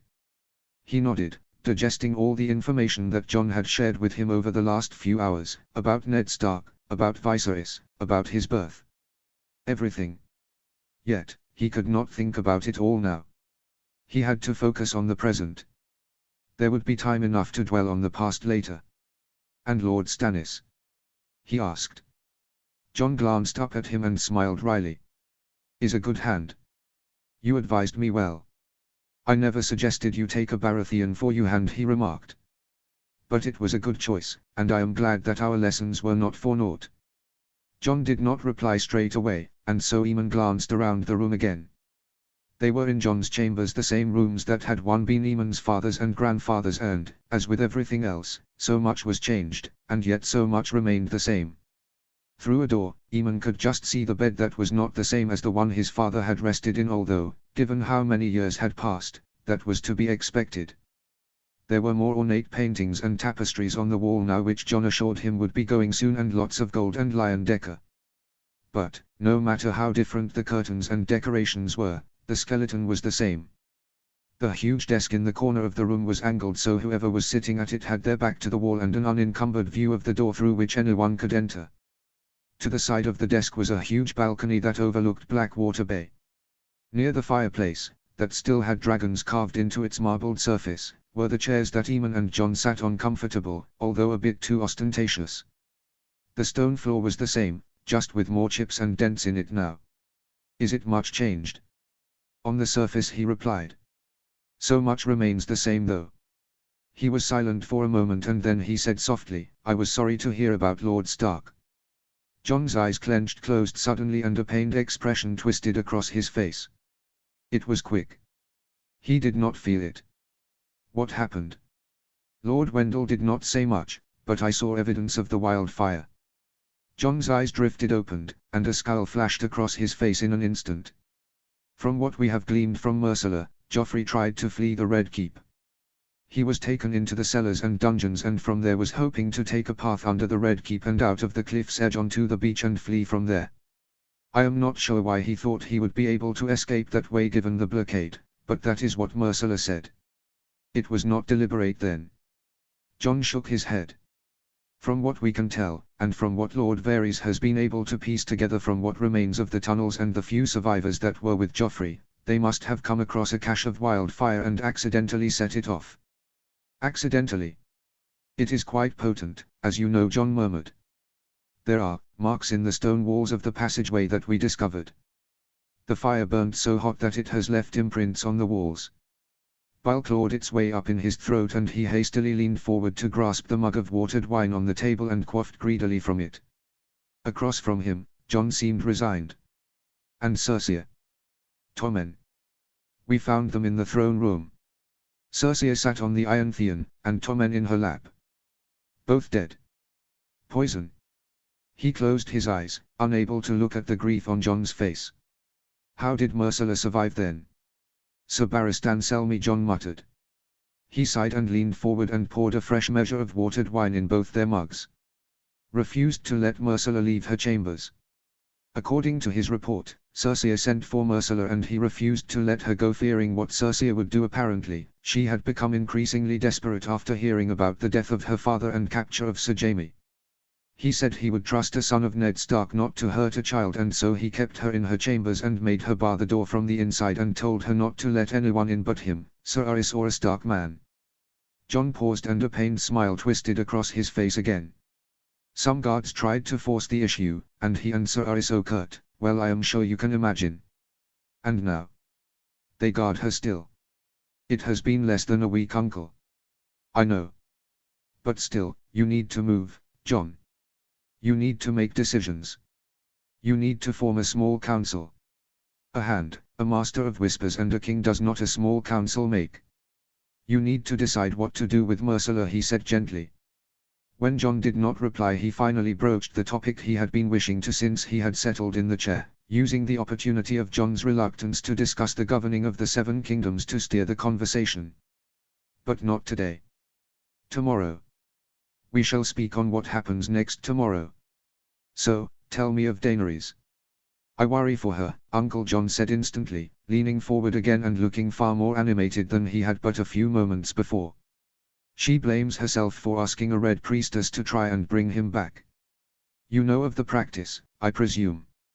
At Aemon's sharp nod, Jon pressed on. Daenerys said she knew there was a price to be paid, and she could not pay, but she had to try. She fears she has caused Viserys more pain through it though. But whilst Viserys still lives, she has hope. No matter how much she fears his death, there is still hope. If he does not wake up soon though, I fear what will happen to her. But she will not cry or speak of it. He sucked in a deep breath and closed his eyes. He knew the practice. All learned men did. And so did all Targaryens. The Lord of Light. Magic. Magic was in his bones, of course, he knew of the practice. It made sense now, the reluctance of Lord Wendell to speak in detail of what had happened. He shivered for the first time on moons. Will she speak of anything? No, I only found out what had happened when I asked the Red Woman to explain what she had done, Jon murmured. Then he heaved out a loud sigh. She does not even go to the dragons. And Rhaego has spent more time in my presence than hers. All my attempts to talk to her are rebuffed. She will not even look at me. I fear she blames me. I do not think she blames you. But he is her brother, the only thing she has always known, no matter the issues between them. She has been through so much, I imagine she is struggling with how she feels, and so it is not surprising if she has retreated in on herself. I assume she was not always silent. Jon flushed a bright red and averted his gaze. I only spent a day in her company. But I found her to be smart and kind. Neither of which would explain the expression on your face, nephew. And do not lie to me, I know that look well. Jon's eyes whipped up to Aemon's and his face twisted into a frown. She is my aunt.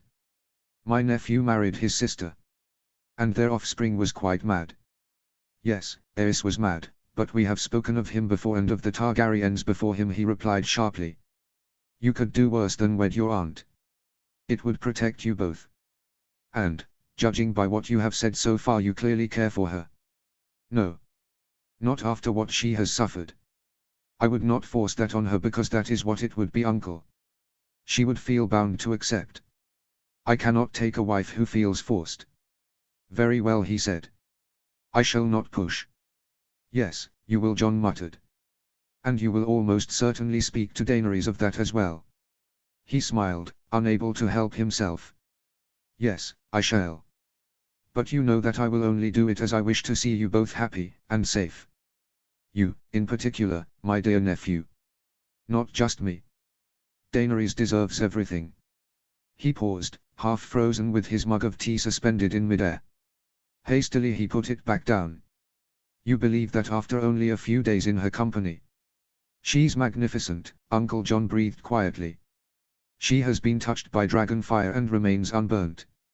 She cannot burn.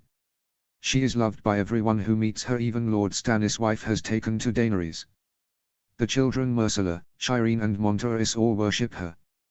The servants already follow her directions without question.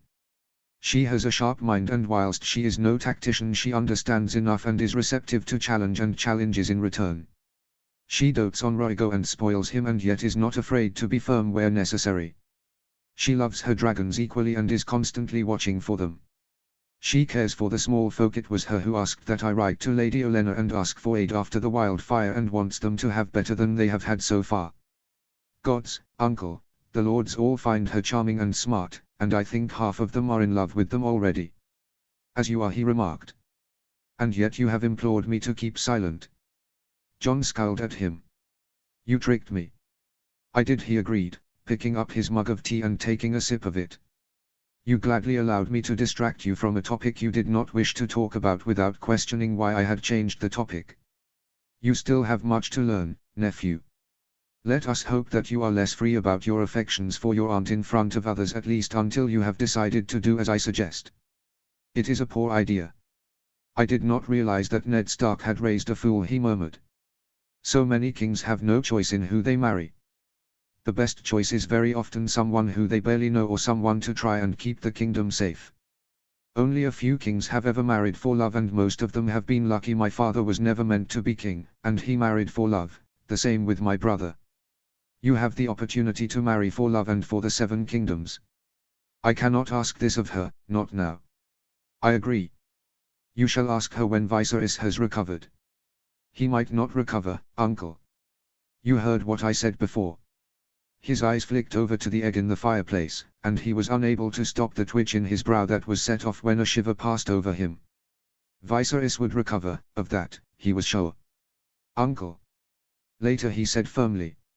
In the hallway outside, he could hear the tapping of shoes on the floor, indicating that Daenerys and her guards were drawing closer. We shall discuss this later, I promise you. But not now. A loud knock on the door stopped any further protest from Jon. Enter. The door was pushed open, and Aemon, already having risen to his feet, thought that a guard might have announced Daenerys, but he was not sure. He was too busy staring. It was like looking at his brothers and sisters again. The same soft arch of the brow and nose. The same build, although Daenerys was a bit more muscled. But her eyes, they were the same wide, violet eyes, the same shade that Aerion had had. Only, where Aerion's eyes had always been flinty in rage or anger, Daenerys' eyes were soft and open.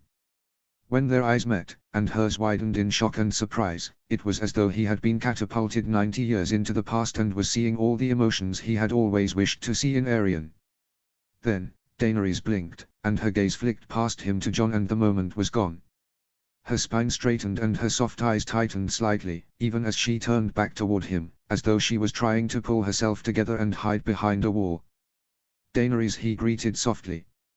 I am so glad to finally meet you. Instantly her walls crumbled, and she was rushing across the room towards him, crying and calling him uncle. She smashed into him with such force that he was nearly knocked off his feet back into the chair, and he toppled for a moment before Daenerys wrapped her arms around him and held him tightly to her. Daenerys' whole body shook with the force of her sobs whilst her arms wrapped under his arms and then curled around his back. He moved slightly, and she moved with him. One of his hands smoothed down the back of her hair and the wrapped around her back in a firm embrace. Daenerys buried her face further into his shoulder as more tears began to soak through his cloak as she let out a wail of grief. Daenerys. He's gone. I know, he whispered. You did all you could. Dimly he was aware of Jon brushing past him and heading out the room to give them the privacy they needed. He glanced up, trying not to jostle Daenerys as he moved, and managed to catch Jon's eye just as his nephew turned at the door to look at them. He gave Jon a soft smile and inclined his head in thanks. He won't wake up. He glanced back down to Daenerys instantly, not wanting her to think he was not focused on her, and pulled her more tightly against him. She clung to him like a small child, and wailed loudly, her entire body shaking with the force of her sobs. Eventually, his legs began to cramp, and he steered Daenerys as best he could toward the large chair he had been sat on with Jon. They tumbled down together, landing in a heap, but he did not push Daenerys away. Instead, he pulled her more tightly against him so that her head was pressed up against his chest right over his heart. And so, he held Daenerys for an age and let her cry. It was the way his mother had held him when he was a child, and it had never failed to make him both cry harder and feel better after. When Daenerys finally released him, he pushed her away slightly so he could peer down into her eyes. But he is alive. Daenerys let out a strange noise, halfway between another wail and a sniffle, then she whipped her dress sleeve across her face as she tried to hide her tears. He won't wake up, she whispered, her voice cracking at the end. Nothing we do will wake him up. But he is alive. He had to know. He had to be sure. Daenerys nodded, her eyes still shining with tears and her mouth quivering. Yes. But we must feed him, we take turns in dripping broth into his mouth and watching over him. She sucked in a deep, shuddering breath. Master Cresson says he has but a few more days unless he wakes up, Daenerys continued quietly. It's my fault. I asked her to bring him back. She said she couldn't do it, but I pushed. I forced her. Look at him. Her voice had grown shriller as she spoke until she was half sobbing, half screaming at him and breathing heavily enough that she was starting to grow red in the face. He was dead. He was at peace. And now he is not. He's alive, but what sort of life is this? What have I done? It took hours to calm Daenerys down to the point where she was capable of speaking again, for every time he thought he had managed to get through to her, she had burst into tears again, choking on her own breaths as she sucked in great gasps of air. Eventually though, she ran out of tears. She was tucked up next to him, her head pressed against his shoulder and her legs tucked underneath her, when she finally managed to speak more than a few words without descending into gut-wrenching sobs again. I never told him that I loved him. I do not think that you need to tell someone that you love them for them to know, he replied gently.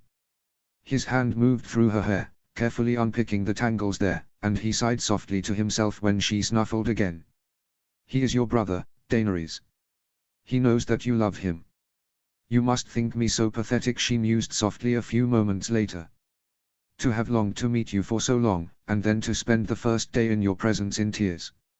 She was silent for a moment. Did Jon tell you of what Viserys did? He did. He told me more than I think I wished to know, he said quietly, thinking back on the hours he had spent in his nephew's company.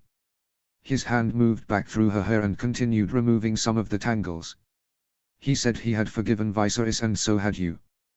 They do not understand, she breathed. They do not understand how I could forgive him. But how could I not? He nodded and his head brushed against hers for a moment and the movement pushed some of her stray hairs into his mouth. He carefully extracted them and then sighed softly. It is hard for those who have always had happy lives and untroubled relationships with their family to understand why those of us who do have troubled relationships try so hard to save them, he mused. It is normal to wish to give people another chance to prove themselves. Is that what you did with Aerion? And Egg? And Daeron, he confirmed softly. His hand began to move back through her hair again and she relaxed back against him. They all did things I disliked, Aerion most of all. Aerion was despicable, but he was my brother.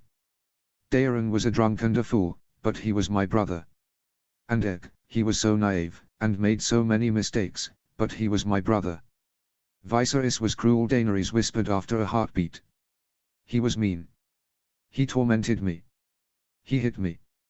He threatened to have me raped. He threatened to let me die. Arian threat to geld egg, he replied.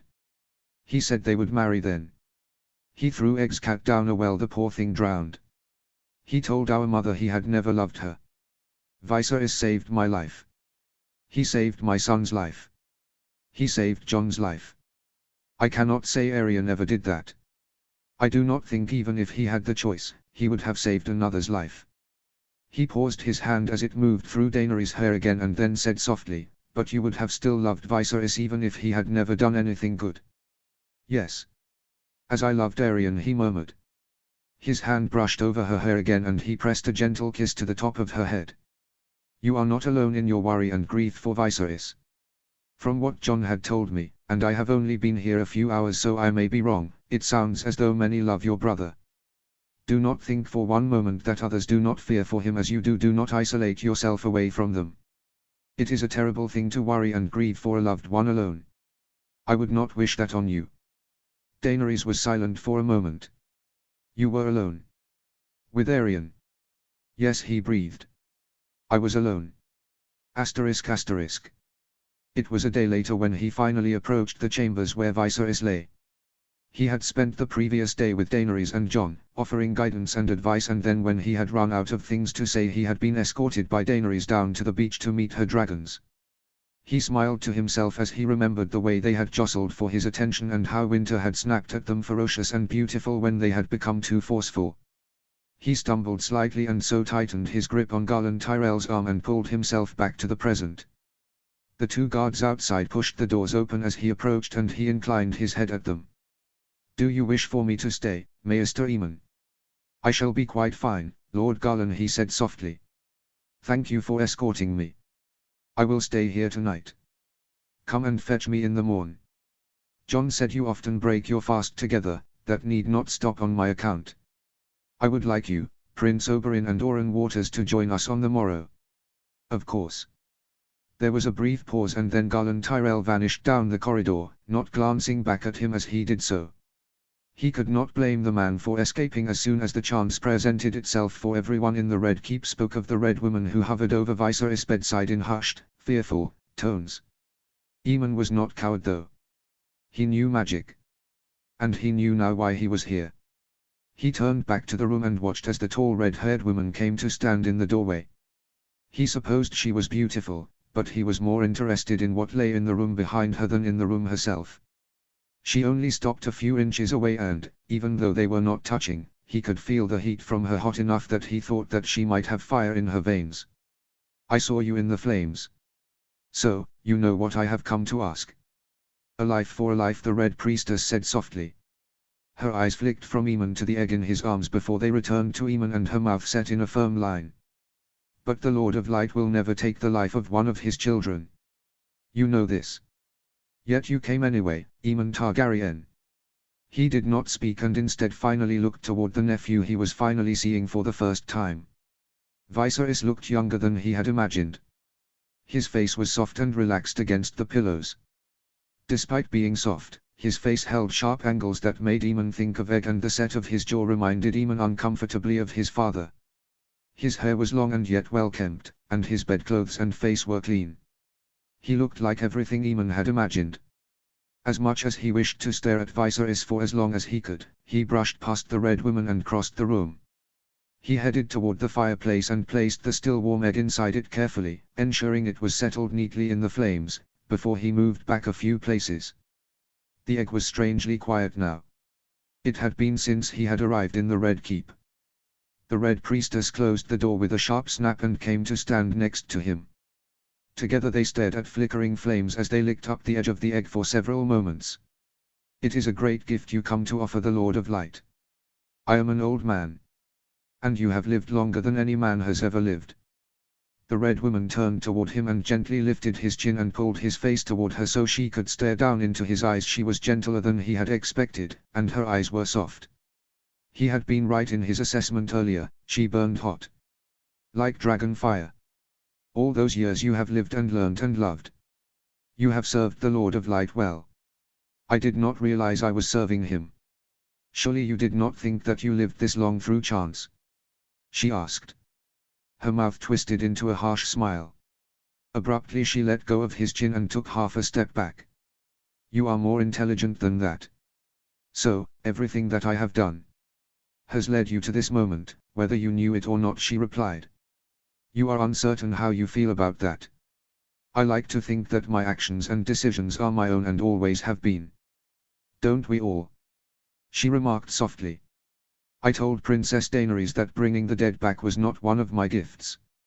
She asked it of me anyway. And so, you acted. And so, I acted, she replied.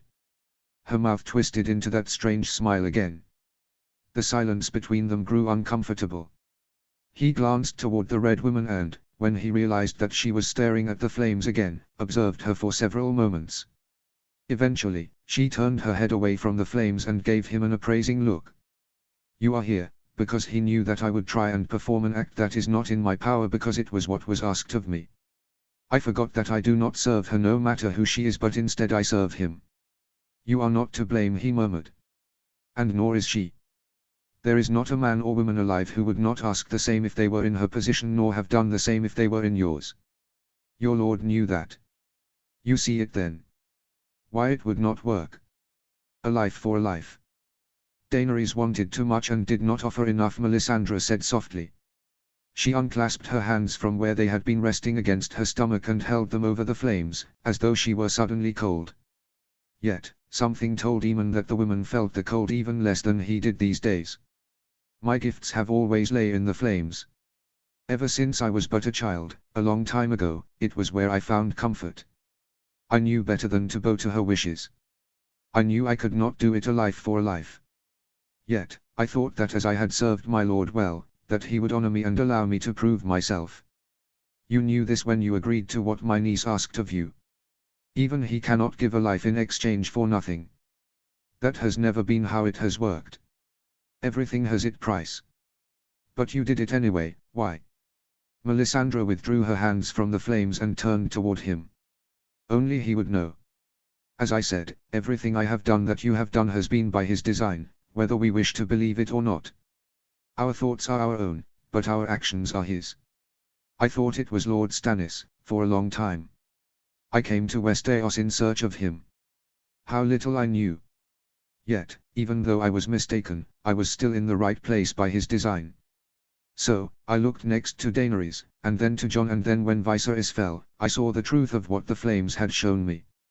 Of what he had tried to show me. They are one in the same. The three-headed dragon and the prince who was promised. They are the same. It is clear now. The dragon must have 3 heads, he murmured. Can you make him what he once was? Only death can pay for life. I know the price. I am willing to pay it. Melisandre looked at him more carefully, staring down at him with a strange expression on her face. If Aemon did not know better, he would have thought it to be surprise, but she had known he was coming here to ask for this, so it could not have been that. No. It was something else. Admiration, he realized suddenly. There is power in king's blood, she replied eventually, her eyes moved from him to the flames again. A life is still a life, no matter how little of it is left to be lived. He will accept your offer. He nodded and turned away from the flames and headed toward the high-backed chair that rested close to the top of the bed. It took a few moments for him to get comfortable before he eventually settled down, one of Viserys' hands grasped tightly in his own. He stared into his nephew's sleeping face and sighed. Do you know if he can hear us? He can hear. He can smell. He can breathe. He can taste, she replied. But he cannot speak. He cannot move. He cannot open his eyes. Will you leave us?